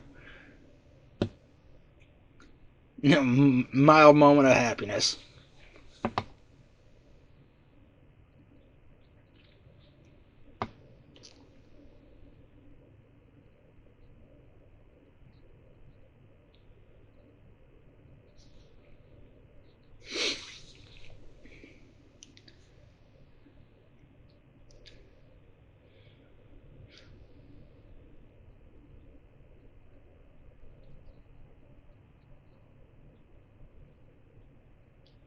Yeah, definitely. If full and complete 100% honesty, I think I'd have rather curved my way into those roots above climbing. Because while being up high would be nice, at the same time, it would put you at a very biting height, and there's not a whole lot of running you can do. You get cornered, you're stuck. But it gives us a nice scene, so I'll give it a point. And again, in the book, they were just in like a little feeding shed, little concrete feeding shed for the night. Catch some sleep before setting out in the morning. I think there was a little, very young Triceratops in there. Cute little moment. And, yeah. I think this one works a little bit better on that.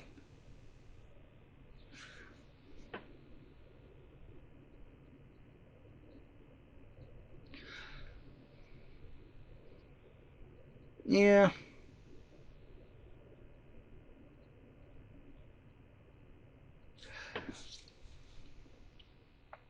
Even the effects on these guys aren't spectacular. The sneeze shot, I remember that one isn't very great, but it's definitely enough to help get the story across and even elevate it a little bit.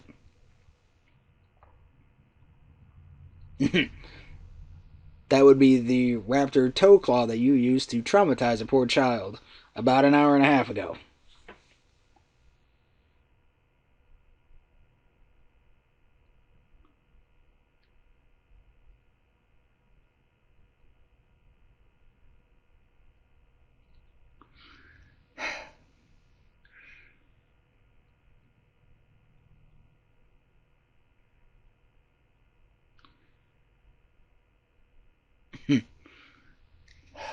And then very dumb kid jokes.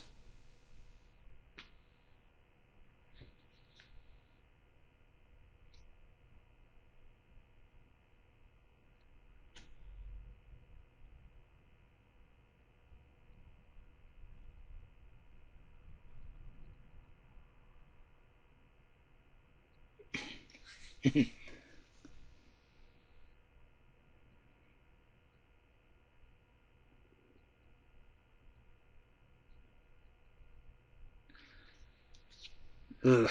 Merchandising. Gotta love it. I don't think it's. Again, it's another little scene that kind of adds to the fact that Hammond had never thought any of this through. He already had lunch boxes and everything ready before he had all the bugs worked out. Like, that is not the way you're supposed to do it at all. You're supposed to have make sure that people don't get eaten on the ride and then make lunch boxes.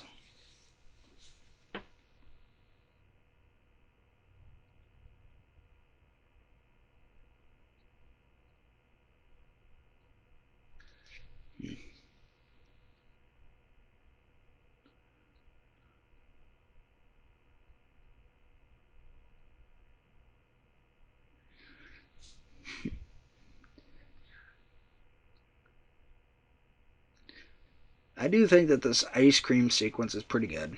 It's pretty solid. It's very well acted. And it's even really good for character work because it's Hammond pointing out that where he started from was a BS flea circus that's really just all animatronic.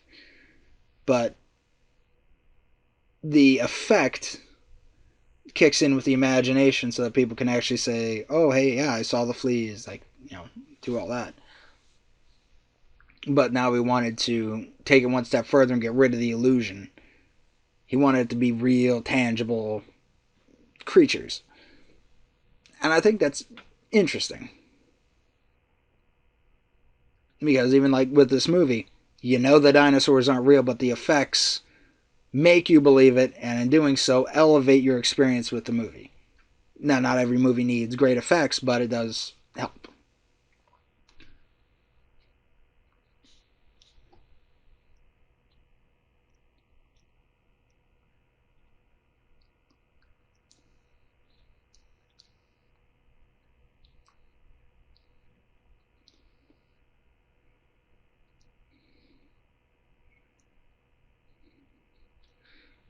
And then good old book Hammond kind of coming through. Now, this can be fixed, it can be rectified,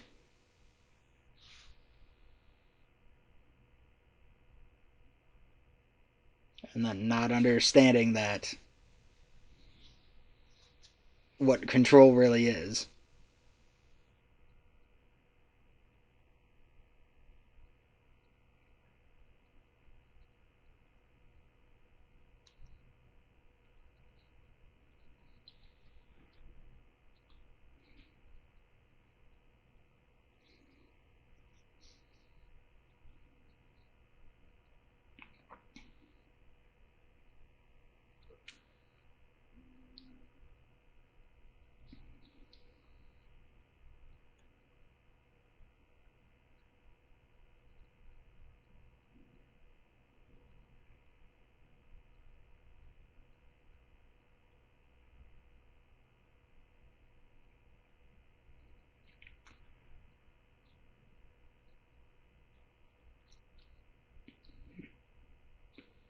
Uh, the tree. I can't even. I'm old. Like, I'm old as hell. Like, I can barely sleep on a couch anymore, let alone sleep in a tree. So I don't imagine that Grant would really be this happy and chipper.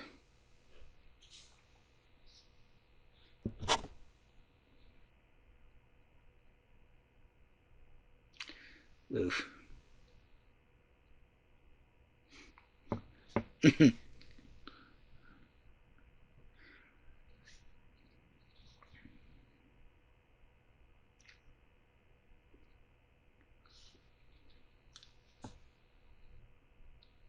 Oh, definitely puppet work.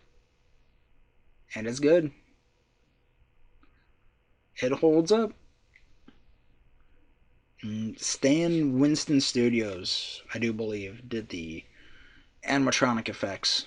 And they don't even set the gold standard, they set the gold star because they everything they touch, they always massively kill it with. The Terminator, I believe they did the Alien, or I think they worked on Alien and Aliens. Yeah, there it is, the sneeze. Okay, that shot didn't really look too good, but it still got the joke across.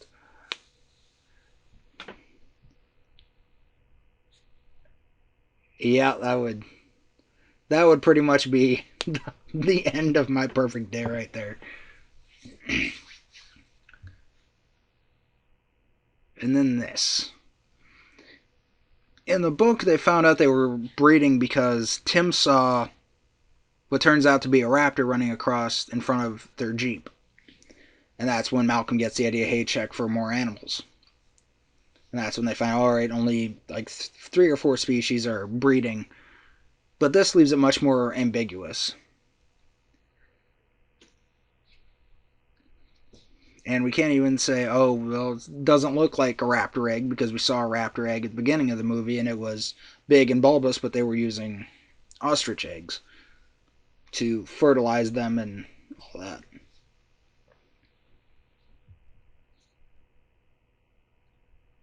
And he's piecing it all together.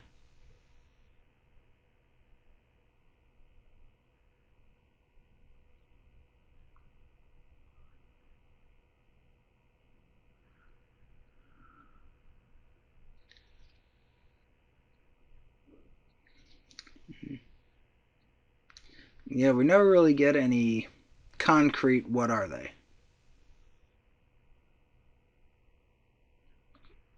Damn, son.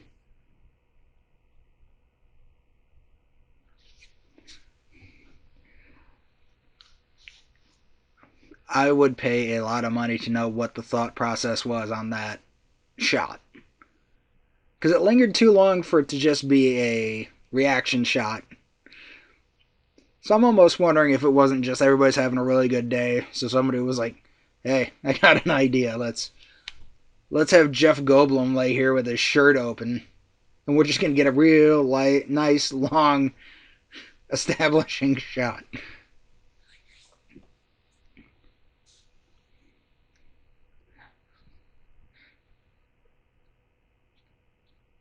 And the introduction of the lysine contingency, which ultimately is a good idea. It is ultimately a good idea, but they point out in the books why it's a bad idea, which I might as well say now. At the end of the book, uh, they're all still in Costa Rica, all the survivors, and the doctor from the beginning that I mentioned that found the lizard parts comes to Grant and tells him, "Hey, we've got they've been chasing some creatures that are moving through the countryside, eating like soybeans and all these other things that are very high in lysine. But we lost them up in the mountains and the jungles, and that's how they got off the island, they escaped, and that's why they're eating lysine-rich foods, and they're yeah, nothing ever comes of it in the sequel novel. So don't know if they just went up in the mountains and died or what happened. But turn the power off, turn it back on, which ultimately is kind of the ultimate idea. It's what I do to fix all my stuff. The only issue is that to get everything back online, they actually have to run out to the shed to flip some circuit breakers.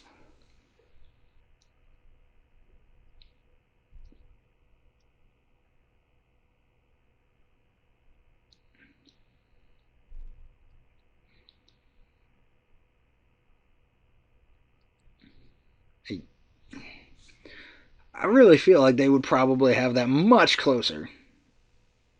Because even that 3 minute quick run doesn't pan out.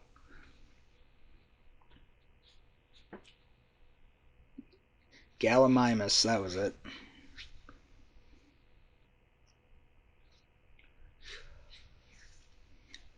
And again, the effects hold up here. And I think it was these guys running that they put into a computer, and that's what that's how they decided. Yeah, we're just gonna do digital, which is really saying something because I don't think there's a whole lot of actual dinosaur shots in the film. Pretty sure it's under 15 minutes. Might even be under 10. I know it's not much, which really points out to the less can be more. Because when you think back to this film, when they get to the island 20 minutes in, the tour starts like 10, 15 minutes later, and you'd swear that it's full of dinosaurs from that point on, but it's really not.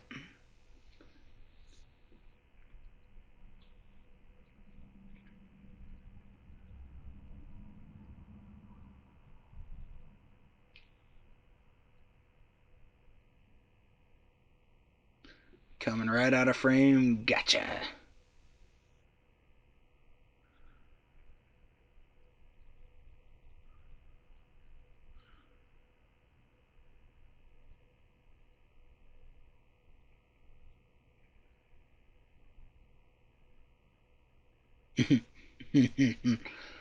Again, two very kid ways of looking at it. Look how much blood.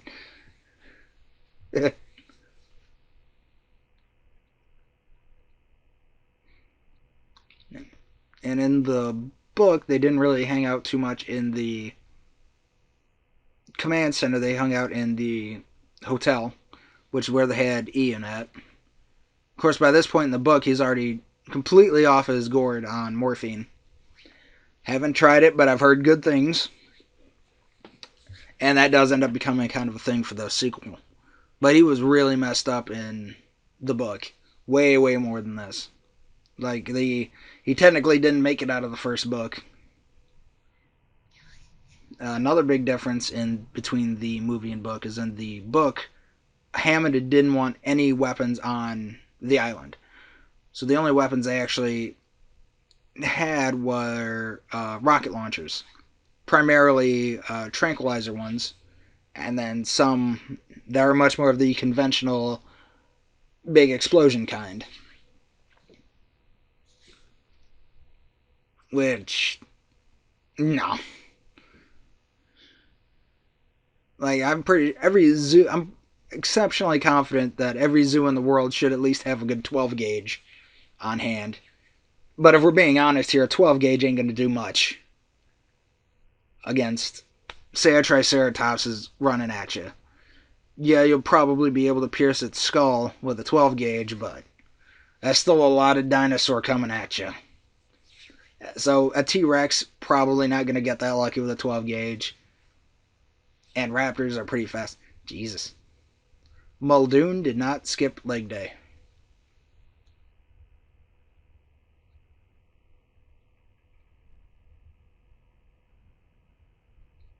And crap.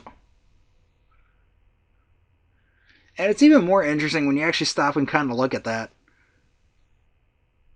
Like, there's a certain level of redundancy with how they got out. Because if you're trying to climb out, like, you'd have them coming in or out, but they're like twisted around and up and very weird. That's always a good sign.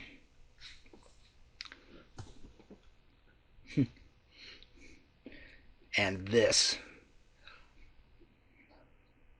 No blinking. Very concise words.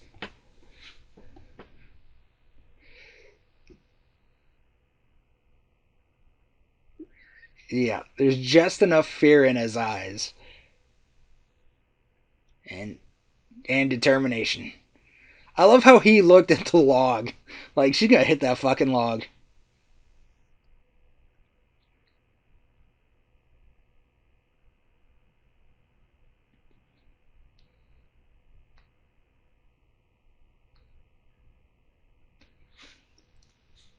Now, it should be noted that Sam Jackson did have a death scene that was going to be shot, but either because of the storm or some other reason, he was on the mainland. He came back to the States and didn't want to fly it back out just to shoot his death scene. So they're like, all right, that's cool. And I actually think it works out better this way because it does give you that surprise. But in the book, yeah, he fights to the end, but he dies in the same spot with a raptor.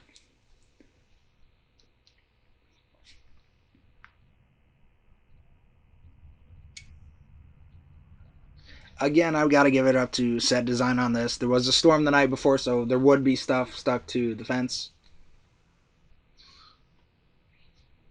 So definitely props there. And extra points to Sam Neill for what is one of the best dad jokes in all of cinema.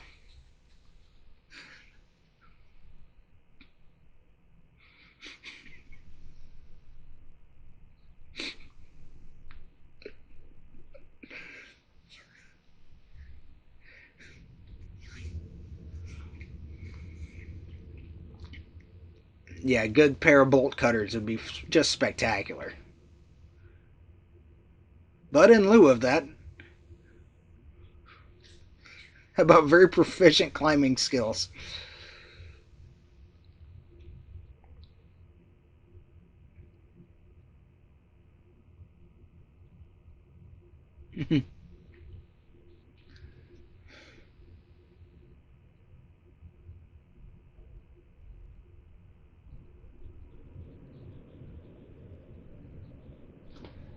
uh, yeah, having to follow the pipes. That's pretty much how I'd have to tell somebody to get around. I can't read schematics to save my life, but just notice Grant's shoes are ridiculously clean. You get down, high voltage room, and bam, circuit breakers.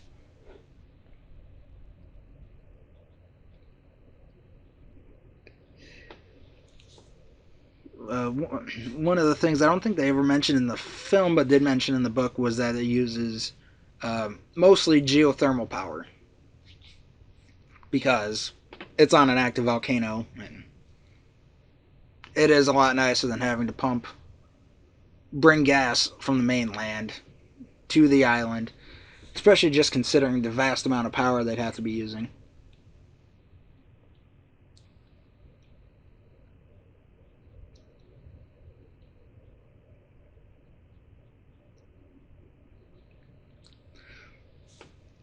Really kind of building up the tension for something that's not huge.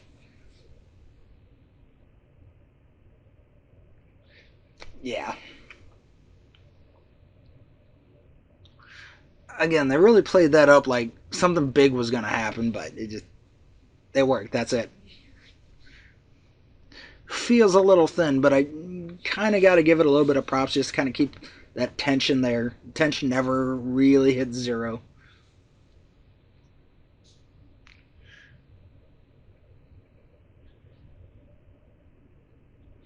And I do find it a little weird that the perimeter fence just happens to be at the bottom. I'm sure there's a logistical reason why it would be at the bottom, but maybe because they were the last things to actually go in and come online. But, eh.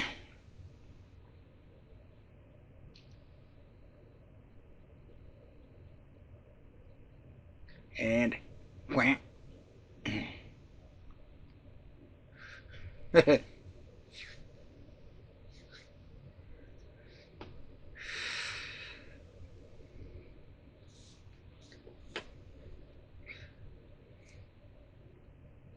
And this. A pants darkening jump scare. Especially because this is our first reveal to raptors. Yeah, that's how I would react. I'd have gone right straight through that damn thing.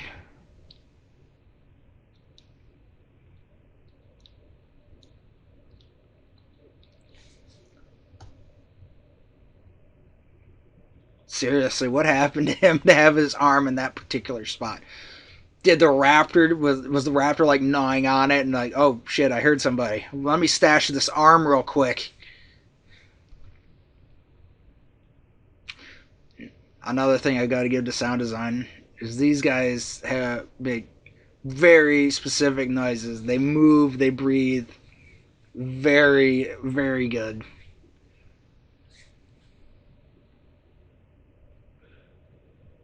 And I don't think he dies in the book. Don't believe he does. But this is a damn good scene. Because we've already been told how this is supposed to go way at the beginning of the movie. He's told us how good the Raptors are. Grant has told us how good the Raptors are. Grant has even told us this exact maneuver that they're about to do. But you are 100% behind Muldoon.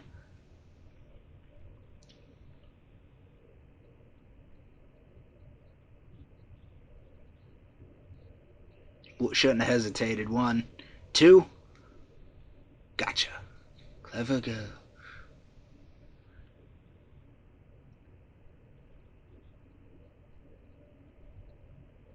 That is a bad way to go. And I think it's even colder that the bait raptor is just sitting there watching.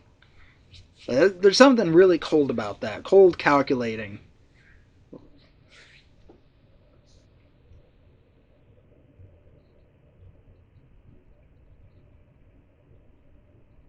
Absolutely no idea if Tim could have survived that, but I'm glad he's alive.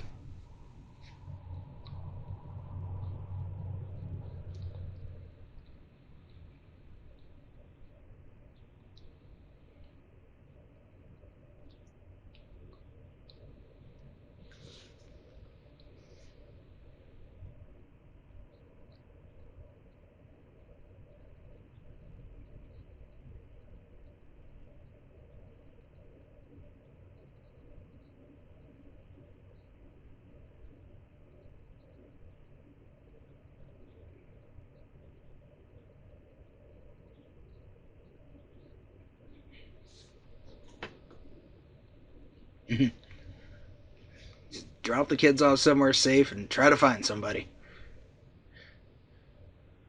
Hindsight being 2020, like you'd think they might have thrown like a sign up, like, "Hey, we're over here." On the other hand,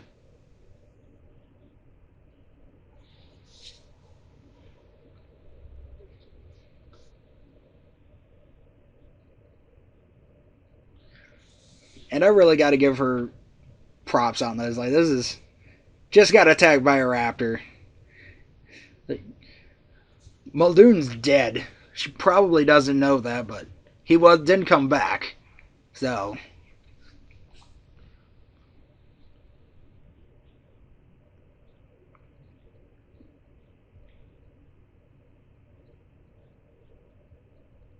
very good reaction. Just the heightening levels of terror.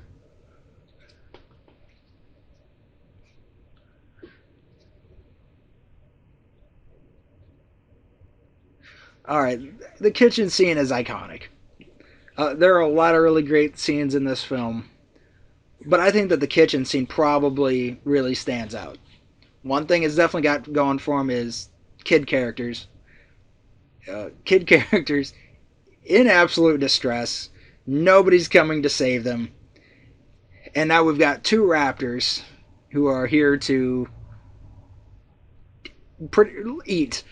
Let's call it what it is. And prosthetics are made. The designs are good.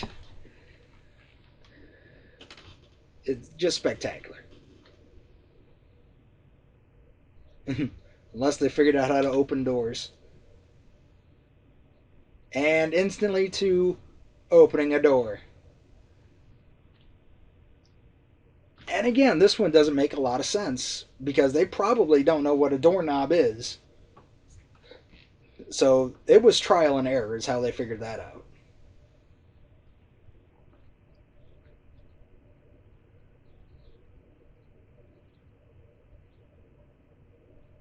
The animatronics are good.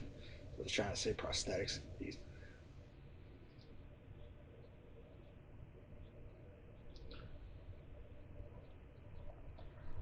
But the animatronics look brilliant.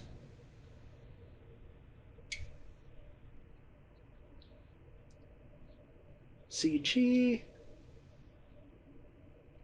Not as good, but still pretty damn good.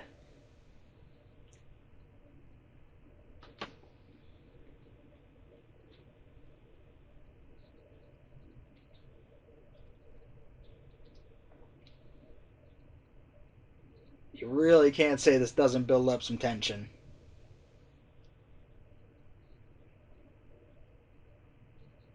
And the toes. Oh, the toes.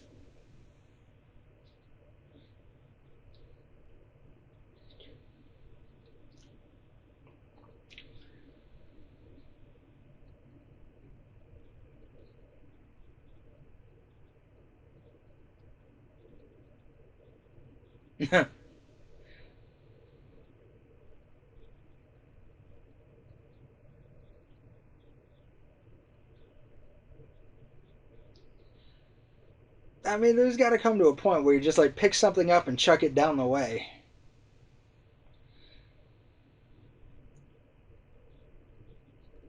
And that.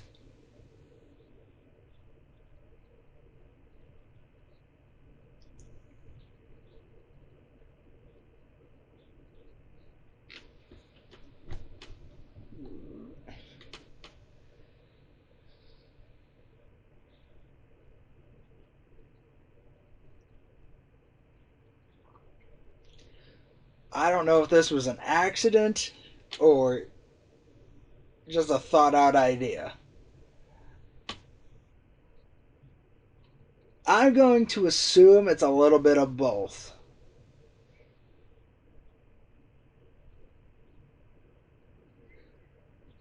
Like she was about to crawl in there, saw the reflection, was like, "All right, let's do this."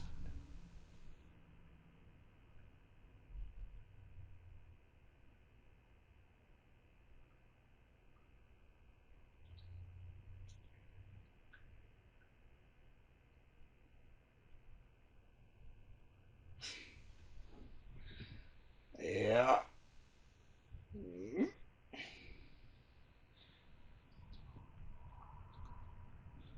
And locked. And the best part is really remembering that when they would have come back to this island to create Jurassic World, they had to move the corpse out of there because clearly the other raptor didn't go and get it, and nobody else was on the island to open the door, so it died in there. I'm guessing of probably starvation, maybe freezing to death, depending on what all actually got turned back on. Ugh. And doorknob.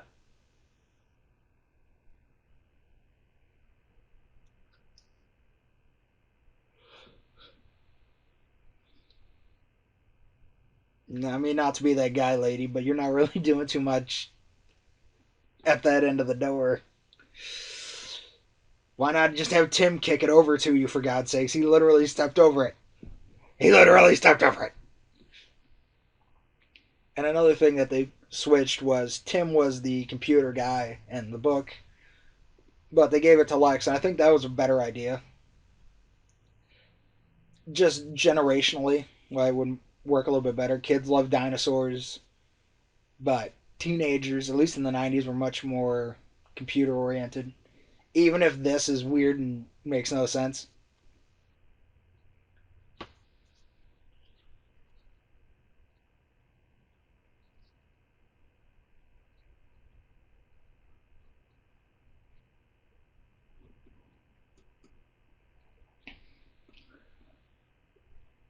Maybe I'm just kind of just kind of a sick person, but I would have really loved for the latch to turn on and just like smash the raptor's like claws.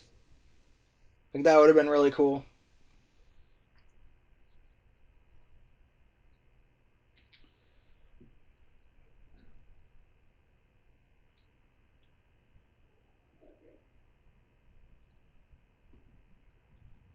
Like phones ringing, obviously something good's going on.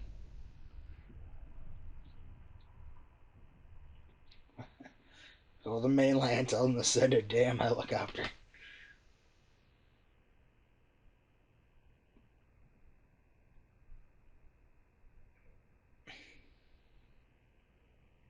Yep, jammed.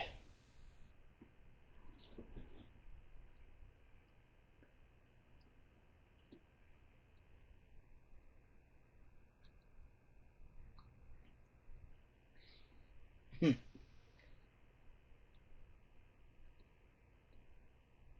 I always really liked that shot.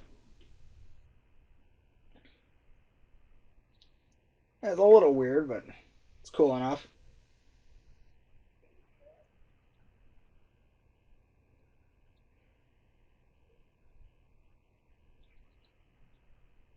And then one of the earliest forms of replacing a stunt actor's face with the actors, because the stunt actors accidentally looked up. It's fair enough. I probably would have too. But I think it works pretty seamlessly.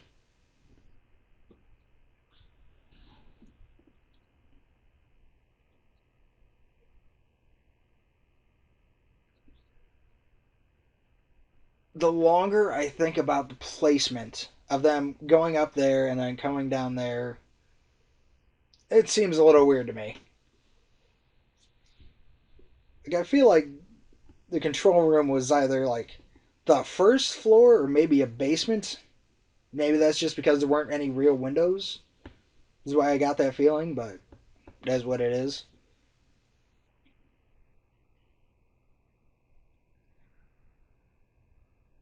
Tim's had a really bad weekend out of falling from places.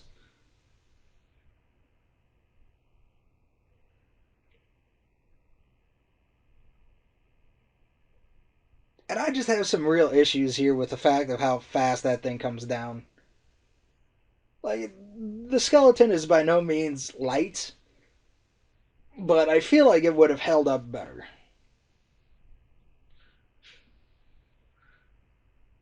The Raptors do get some pretty good shots. Like, that shot of him coming up with the plastic sheeting, that's pretty good. That was a cute shot.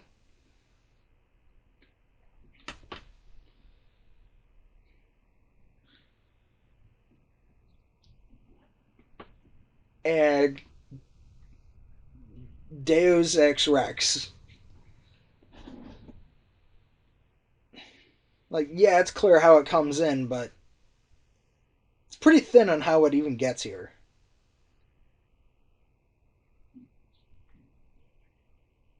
Now, one thing I'll will probably give it is that it was just following the Jeep. Like, the Jeep went in one direction, so it followed him. Came to the wooden bridge, the wooden door.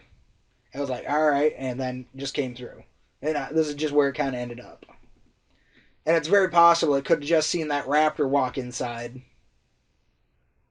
So I was like, all right, that must be where we're going.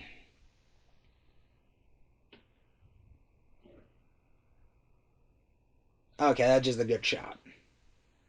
And then the juxtaposition from when they got there is now a Jeep caked in mud covering up the Jurassic Park logo. Injured, battered, bruised, broken, cut up, bleeding.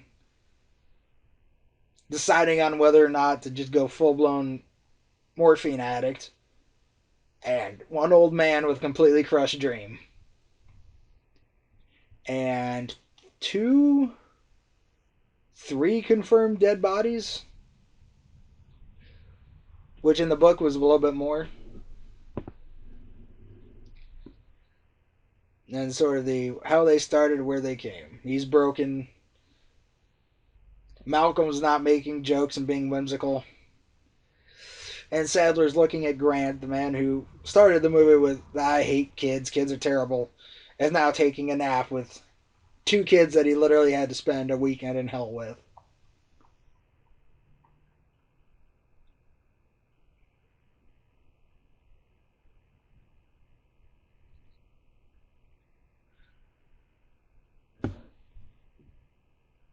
All in all, I think a pretty decent ending. And it does definitely open them up to the are they a couple, are they not, how's that going to work out? And then, eh. Again, I don't really like harping on it. It's not even a huge part of the movie. But I know a lot of people were kind of uppity about it coming up in Dominion.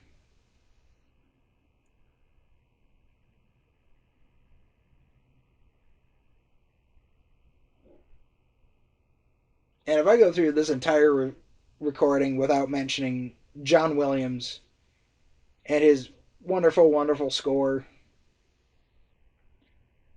because this is iconic. Like, this movie is full of iconic moments, but the theme is perfect. It is absolutely all about whimsical imagination and definitely up there with the top 10 ever for movie themes. It might even be up there top 10 theme anything at all. So, really, this is a damn fine film that has done more for movie making Richard Attenborough right there. Wonderful, wonderful man. Heard very good things about his turn as Santa Claus in the remake of Miracle on 34th Street. Haven't seen it. It's on the list somewhere. But absolutely, this film is arguably probably one of the most important films made in the last 90 years.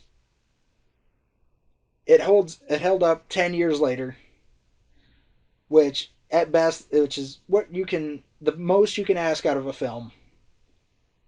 But to say that 30 years later it still holds up, it's still just as good, it's still just as memorable, that is absolute peak perfectness. This was lightning in a bottle. The right people and the right jobs at the right time. Perfect. And with that, I've been Rob, signing off.